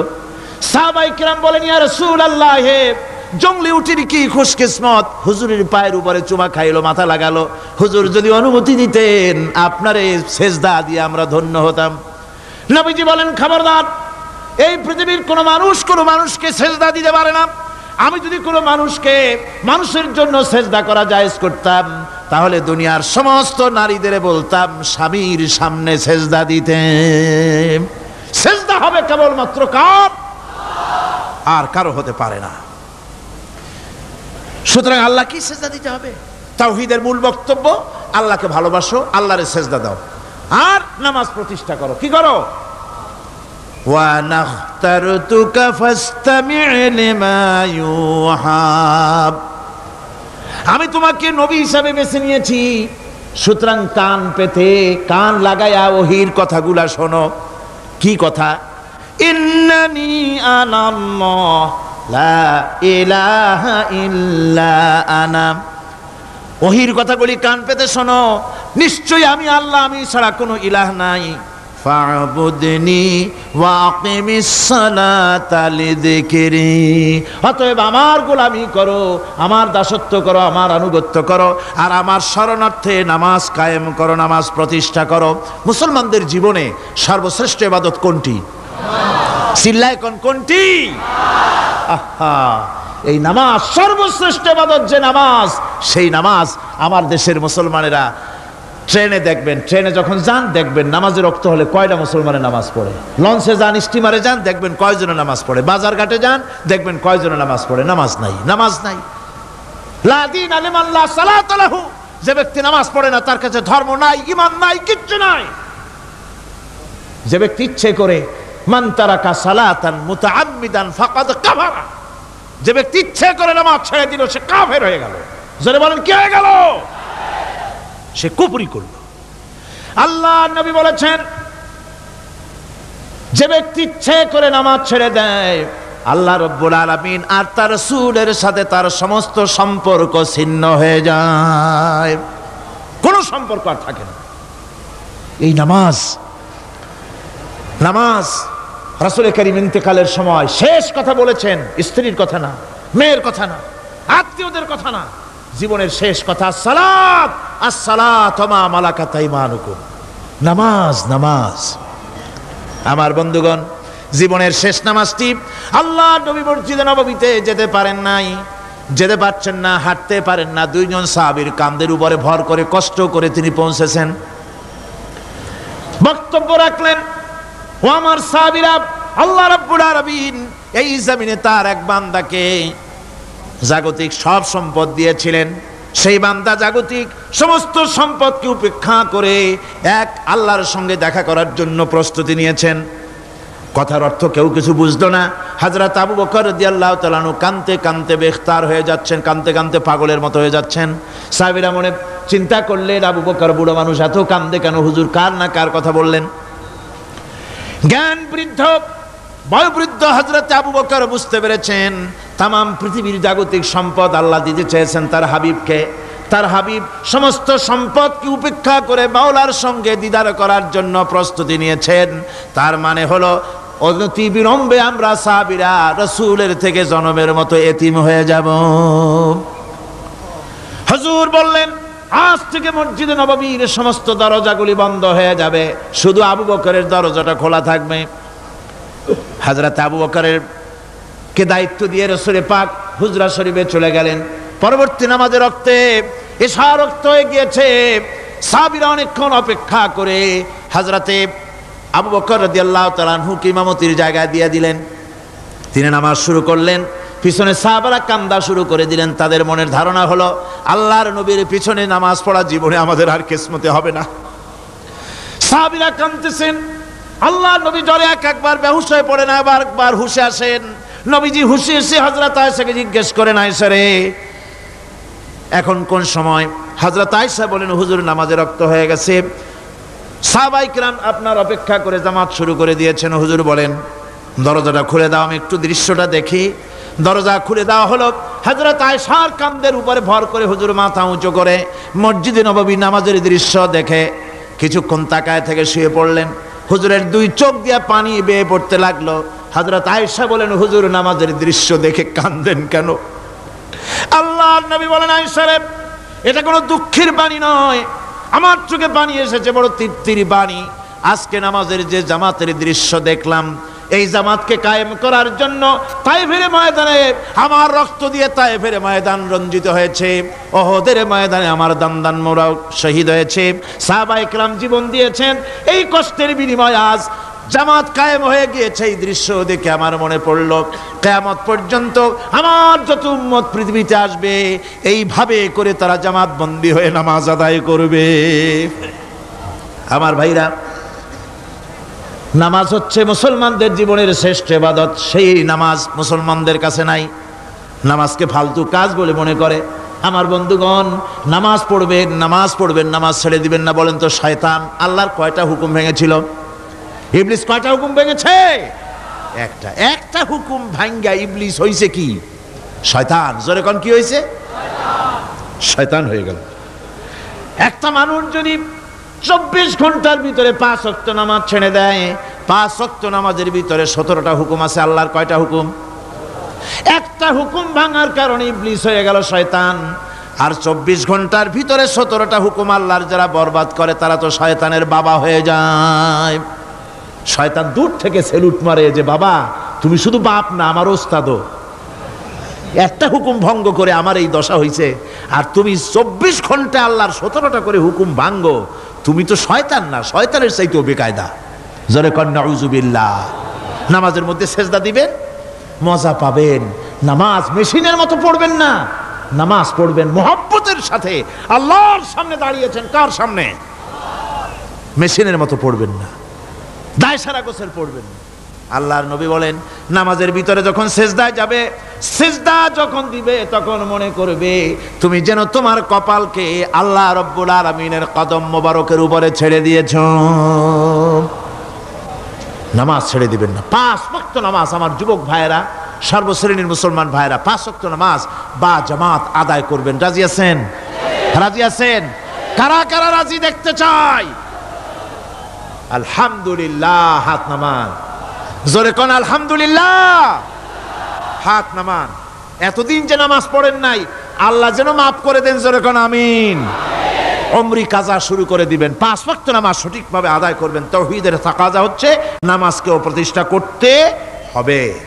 তারপরে আল্লাহর আনুগত্যশীল হতে হবে।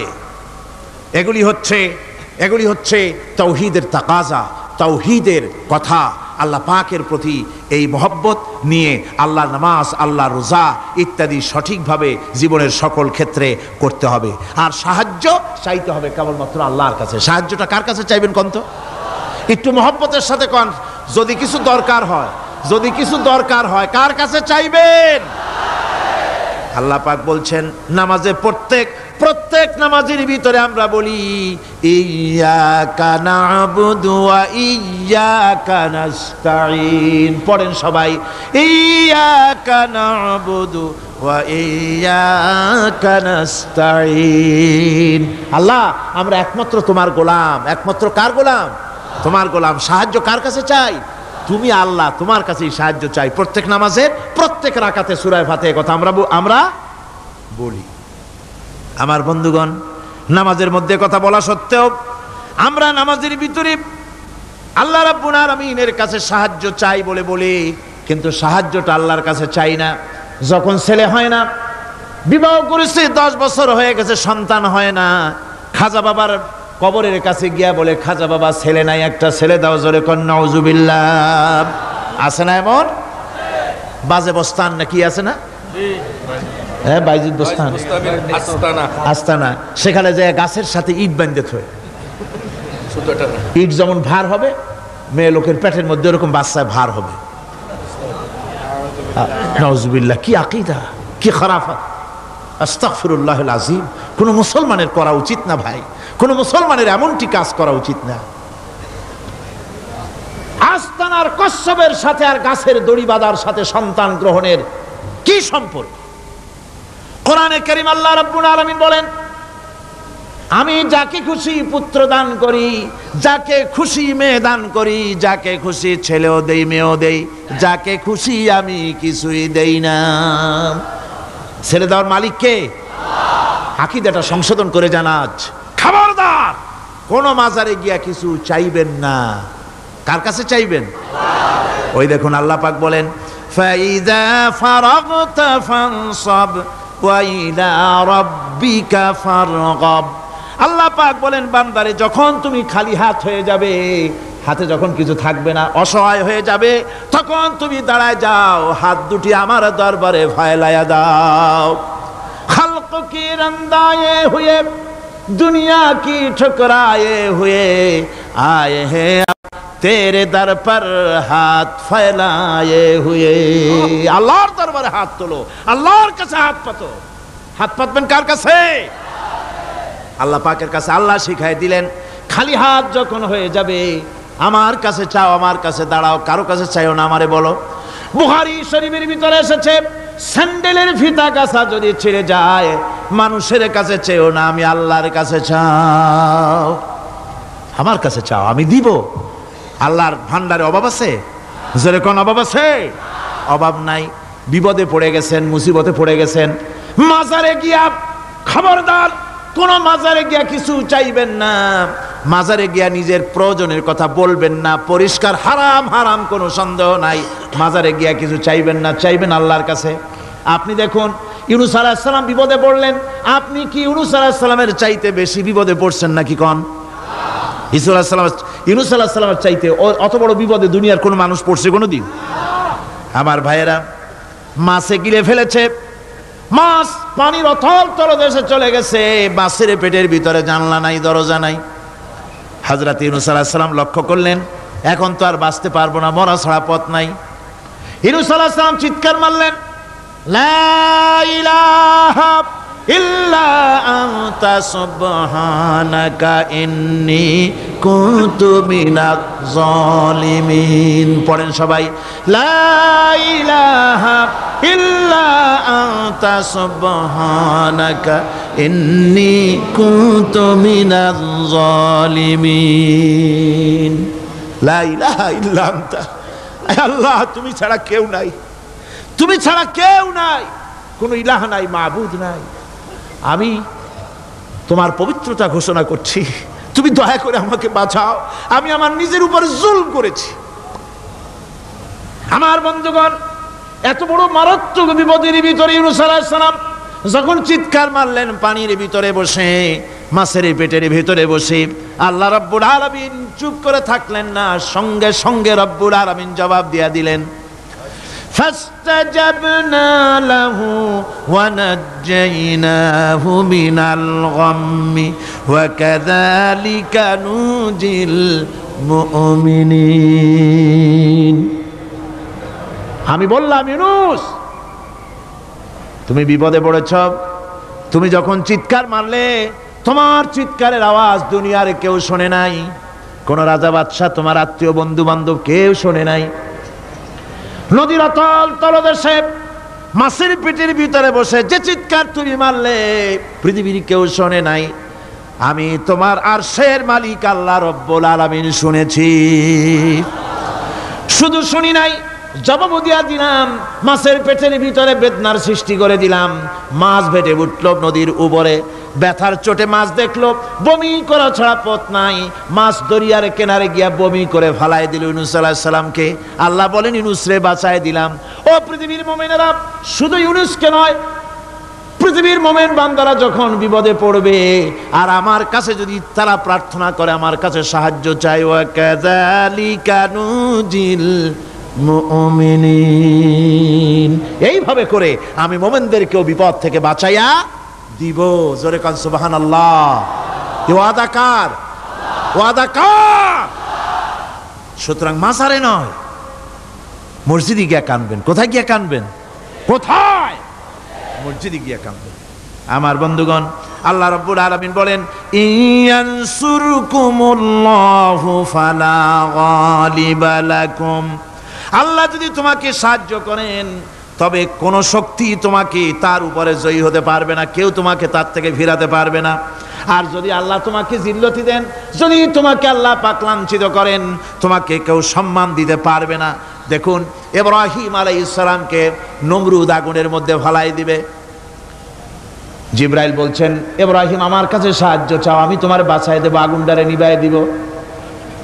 কত বড় কথা, আমি বাঁচাই দেব, আমার কাছে বলো না। ইব্রাহিম আলাইহিস সালাম জিবরাইলের কাছে সাহায্য চাইছে? কোন চেয়েছেন? হযরত ইব্রাহিম বলেন, জিবরাইল সাহায্য তোমার কাছে আমি কেন চাইবো?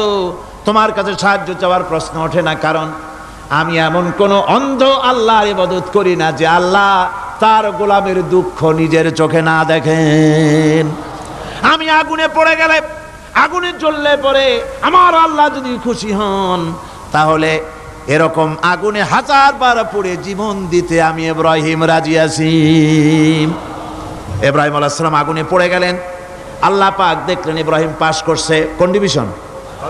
ফার্স্ট ক্লাস, ফার্স্ট হয়ে গেছে। আগুনের ভিতরে পড়ে গেলেন, আল্লাহ পাক সঙ্গে সঙ্গে আগুনের প্রতি নোটিশ করে দিলেন, ইয়া নারু কুনি বারদাও ওয়া সালামান আলা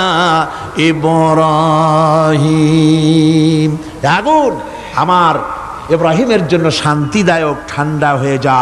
সুবহানাল্লাহ ওয়া বিহামদিহি। এই জন্য আল্লাহ রাসূল বলেছেন, ইযা সালতা ফাসআলিল্লাহ, যদি কিছু চাও কার কাছে চাইবা? কে শেখাচ্ছেন? রাসূল। আল্লাহ রাসূল বলছেন, ইযা সালতা ফাসআলিল্লাহ, যদি কিছু চাও আল্লাহর কাছে চাও। ওয়া ইযা স্তানতা ফাস্তাইন বিল্লাহ, আর যদি কিছু চাইতে চাও, সাহায্য চাও, সাহায্য চাইবা আল্লাহর কাছে। কার কাছে? কোন মাজারে চাইবেন? কোন মাজারে চাইবেন? কোন কবরস্থানে চাইবেন? কারা কারা চাইবেন না হাত উঁচু করে দেখান। আলহামদুলিল্লাহ।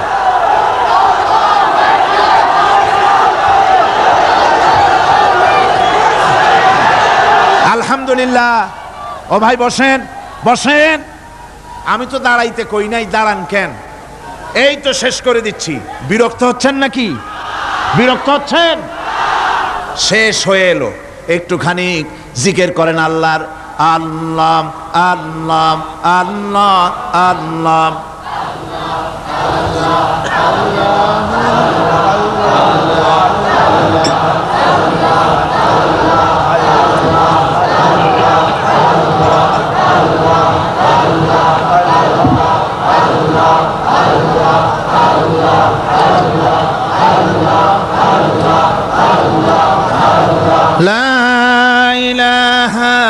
ইল্লাল্লাহু মুহাম্মাদুর রাসূলুল্লাহ। ভাইরা, এতক্ষণ আমি যা বললাম, আর রহমান আল্লামাল কোরআন, আল্লাহ আমাদের কোরআন শিখাইছেন, দয়াবান মেহেরবান তিনি আমাদের কোরআন শিখাইছেন। কোরআন আমাদেরকে তৌহিদ শিখাইছে। কি শিখাইছে? এতক্ষণ তৌহিদের কথা বললাম, এবার শিরকের কথা শুনতে হবে। তৌহিদ বোঝা যাবে না শিরক না জানলে, শিরক বোঝা যাবে না তৌহিদ না জানলে।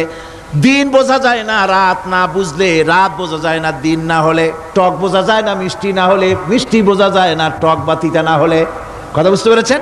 একটার বিপরীত আর একটা, এটাকে বুঝতে হবে। সুতরাং শিরক এটা হচ্ছে আন্দাজ আর অনুমানের উপর। শিরকের ভিত্তি আন্দাজ আর অনুমান।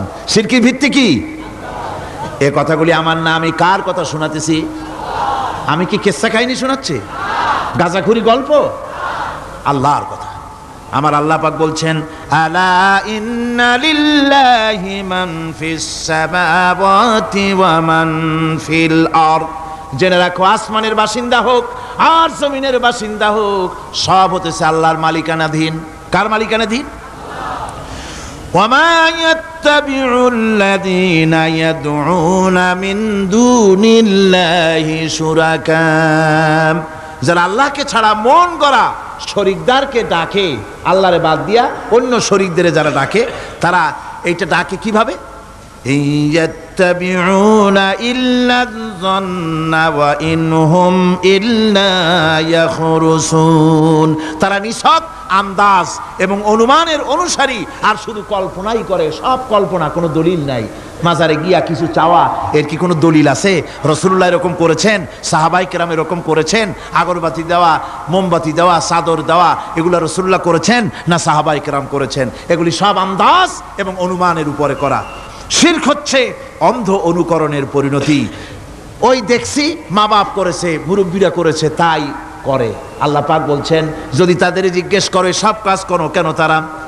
রব্বুল আলামিন বলেন, হাউলাই মা ইয়াবুদুনা ইল্লা কামা ইয়াবুদু আবাউহুম মিন ক্বাবল। হে নবী, এরা সেই মিথ্যা খোদাদের ইবাদত করে। কেন করে? প্রশ্ন করা হলে তারা এই জন্যই করে যে তাদের বাপ দাদারে করতে দেখেছে, তাই বাপ দাদাদের অনুসরণ তারা করে, অনুকরণ করে, আন্দাজের উপরে, অনুমানের উপরে। তাদের কাছে কোনো দলিল নাই। এই শিরক থেকে ফিরে থাকার জন্য সূরা লোকমানের মধ্যে দেখুন, হযরতে লোকমান তিনি তার সন্তানকে ডেকে বলছেন, ইয়া বুনাইয়া ইয ক্বালা লুকমানু লিবনিহি ওয়া হুয়া ইয়াইযুহু ইয়া বুনাইয়া লা তুশরিক বিল্লাহ ইন্নাশ শিরকা লাযুলমুন আযীম। ইয়া বুনাইয়া, হে আমার নান্না মুন্না লাডলা, হে আমার কলিজার টুকরা সন্তান, ইয়া বুনাইয়া লা তুশরিক বিল্লাহ, খবরদার আল্লাহর সাথে শরীক স্থাপন করো না। ইন্নাশ শিরকা লাযুলমুন আযীম, শিরক হচ্ছে মস্ত বড় অপরাধ। যারা শিরক করে তারা অপমানিত্বের শেষ পর্যায়ে চলে যায়, তারা অপমানিত হয়। কিরকম? ومن يشرك بالله فكأنما خر من السماء فتخطفه الطير أو تهوي به الريح في مكان سحيق। আল্লাহর সাথে যারা শিরক করে সে যেন আকাশ থেকে পড়ে গেল। কার কথা এটা? যে ব্যক্তি শিরক করলো সে যেন আকাশ থেকে পড়ে গেল, আর পাখি যেন তাকে মহাশূন্য থেকে ছ মেরে নিয়ে গেল, বাতাস যেন তাকে এক বিরাট প্রান্তর নিয়ে বিন্দু বিন্দু করে ছিন্ন ভিন্ন করে দিল। তার মানে হলো আকাশ থেকে পড়ে যাওয়ার অর্থ হলো তাওহীদের অবস্থান থেকে সরে যাওয়া। পাখিতে ছো মারার অর্থ হলো যখন সে শিরক করে তখন শয়তানের সে ফুটবল হয়ে যায়। শয়তানের কি হয়? শয়তানের ফুটবল হয়ে যায়। বাতাস উড়িয়ে নেওয়ার অর্থ হলো লালসা এবং নফসের প্রবৃত্তির ভিতরে লোকটি নিমজ্জিত হয়ে যায়। সুতরাং অপমান এবং লাঞ্ছনা পাওনা থাকে যারা শিরক করে তাদের জন্য। আল্লাহ শিরকের ব্যাপারে একটা দৃষ্টান্ত দিচ্ছেন। আল্লাহ পাক কোরআন শরীফে অনেক দৃষ্টান্ত দিয়েছেন। দৃষ্টান্ত দিলে লোকেরা বোঝে ভালো, ঠিক কিনা কোন? আল্লাহ পাক দৃষ্টান্ত দিচ্ছেন, ইয়া আইয়ুহান নাসু দুরিবা মাসালুন ফাসতামিউ লাহু ইন্নাল্লাযীনা তাদউনা মিন দুনিল্লাহি লা ইয়াখলুকু যুবাবান ওয়ালাউ ইসতামাউ লাহু। আল্লাহ পাক বলেন, হে মানব সকল, আমি আল্লাহ একটা দৃষ্টান্ত দিতেছি, তোমরা শোনো। সুবহানাল্লাহ। আল্লাহ পাক বলছেন, আমি একটা দৃষ্টান্ত দেই, তোমরা শোনো। ফাসতামিউ লাহু, কান পাতা ভালো করে শোনো আমার দৃষ্টান্তটা। আমি আল্লাহরে বাদ দিয়ে যারা অন্যদেরকে ডাকে প্রয়োজন পুরাবার জন্য, সন্তান পাওয়ার জন্য, স্বাস্থ্য ভালো হওয়ার জন্য, ঋণ মুক্ত হওয়ার জন্য, ইবাদত করার নিয়ত নিয়ে আমারে বাদ দিয়ে তারা যারা ডাকে, যাদেরকে ডাকা হলো, ওরা তো মাছির মতো একটা প্রাণীও বানাইতে পারে না। ছোট্ট একটা মাছিও বানাইতে পারে? জোরে বলেন, পারে? মাছির মতো প্রাণী বানানো তো দূরের কথা, ওয়াইয়াসলুবুহুম যুবাবু শাইআ লা ইস্তানকিযুহু মিনহু যাউফাত তালিব ওয়াল মাতলুব। ওই মাছি যদি তার কাছ থেকে কোনো জিনিস হরণ করে নিয়ে যায়, মাছির কাছ থেকে ওটা ফিরায় রাখারও ক্ষমতা তার নাই। মূর্তি বানানো হয়, 10খানা হাত, 20খানা হাত, 40টা মাথা, সামনে ডাব আছে, চিড়া আছে, কলা আছে, মুড়ি আছে, কত খাবার। মাছিতে সব যদি নিয়ে যায়, কুত্তায় দাঁড়ায় যদি গায়ে পেশাবও করে দেয়, এতগুলা হাত একটা হাত দিয়েও সরাইয়া দিতে পারে না। আল্লাহ পাক বলেন, যাউফাত তালিব ওয়াল মাতলুব। যাদের কাছে ওরা চায়, ওই আশ্রয় প্রার্থী আর আশ্রয়দাতা দুটোই দুর্বল। হাদিস শরীফে এসেছে, একবার এক মুশরিক রাসূল করিম সাল্লাল্লাহু আলাইহি ওয়াসাল্লামের কাছে এসেছেন একটা ভাঙ্গা, ঠ্যাং ভাঙ্গা, কল্লা ভাঙ্গা একটা মূর্তি নিয়ে। হুজুর বলছেন যে তোমার এই মূর্তিটার কল্লা ঠ্যাং ভাঙ্গা কেন? সে ব্যক্তি কইল যে হুজুর, এটা হলো আমার খোদা। বিপদ আপদ থেকে বাঁচার জন্য সবসময় বগলে রাখি, না জানি কোন সময় কোন বিপদে পড়ে যাই। পথে চলতে গিয়ে পেশাব আসলো, ভাবলাম খোদারে নিয়ে এই কাম করুম, তার রাস্তার উপরে দাঁড় করায় রাখা, এরপরে আমার কাজ সারলাম। এসে দেখি খোদাটার মাথা থেকে শুরু করে পা পর্যন্ত খালি ভিজা। ভাবলাম খোদার শরীর ভিজা, নিশ্চয়ই কোনো বরকতের পানি হবে। কোলে তুলে নিয়ে চাট আরম্ভ করলাম। চাটতে গিয়ে টের পাইলাম যে গন্ধ লাগে টক টক। আশ্চর্য কথা, বরকতের পানি এরকমের ঝাঁঝালো গন্ধ, নাক ছিঁড়ে যাওয়ার মতো। বিষয়টা কি? কিসের বরকত? এদিক ওদিক তাকায় দেখি দূরে একটা কুত্তা দাঁড়ানো আর তার নিচের থেকে পানি টপকাচ্ছে। তখন বুঝলাম কি বরকতের পানি। কয় হুজুর, মেজাজটা খারাপ হয়ে গেল। খোদাটার ঠ্যাং না ধরিয়া, ঠ্যাং ধরে বললাম, তুই খোদা না হুদা? কুত্তার পেশাব দিয়া নিজের বাঁচাইতে পারো না, আমারে বাঁচাবি কেমনে? কাসার দিয়া কল্লা ভাঙ্গে ভালাইছি। হুজুর জিজ্ঞেস করলেন, আমার কাছে কেন এসেছো? মুশরিক ব্যক্তি বলছি, ইয়া রাসূলুল্লাহ, জীবনের ভুল বুঝতে পেরেছি, আমি এখন তাওহীদের শরবত পান করতে এসেছি। নবীজি বললেন, পড়ো লা ইলাহা ইল্লাল্লাহু মুহাম্মাদুর রাসূলুল্লাহ। আল্লাহ পাক কি সুন্দর করে বুঝাচ্ছেন, আমি ছাড়া কারো কোনো ক্ষমতা নাই। আল্লাহুল্লাযী খালাকাকুম সুম্মা রাযাকাকুম সুম্মা ইউমীতুকুম সুম্মা ইউহয়ীকুম। আল্লাহ বলছেন, ও বান্দারা শোনো, আমি আল্লাহ তোমাদেরকে সৃষ্টি করেছি, শুধু সৃষ্টি করি নাই, খাবার দিছি। কে দিচ্ছেন খাবার? সৃষ্টি করেছি, খাবার দিয়েছি, এরপরে তোমাদের মৃত্যু করব, আবার মৃত্যুর উপরে আমি আল্লাহ তোমাদের জিন্দা করব। হাল মিন শুরাকাইকুম মান ইয়াফআলু মিন যালিকুম মিন শাই। তোমরা তাদের পূজা করো, তোমরা তাদের ইবাদত করো, আমি আল্লাহ ছাড়া আমি যে সব কাজ করি এই সব কাজ তোমাদের ওই সব দেবদেবতীরা করতে পারে? আল্লাহ বলেন পারে না। সুবহানাহু ওয়া তাআলা আম্মা ইউশরিকুন। তিনি পবিত্র, পবিত্র পবিত্র। তারা যে সমস্ত কথা বলে আর আল্লাহর সাথে যে সমস্ত জিনিস দিয়ে শরীক স্থাপন করে তার থেকে আল্লাহ মহান পবিত্র।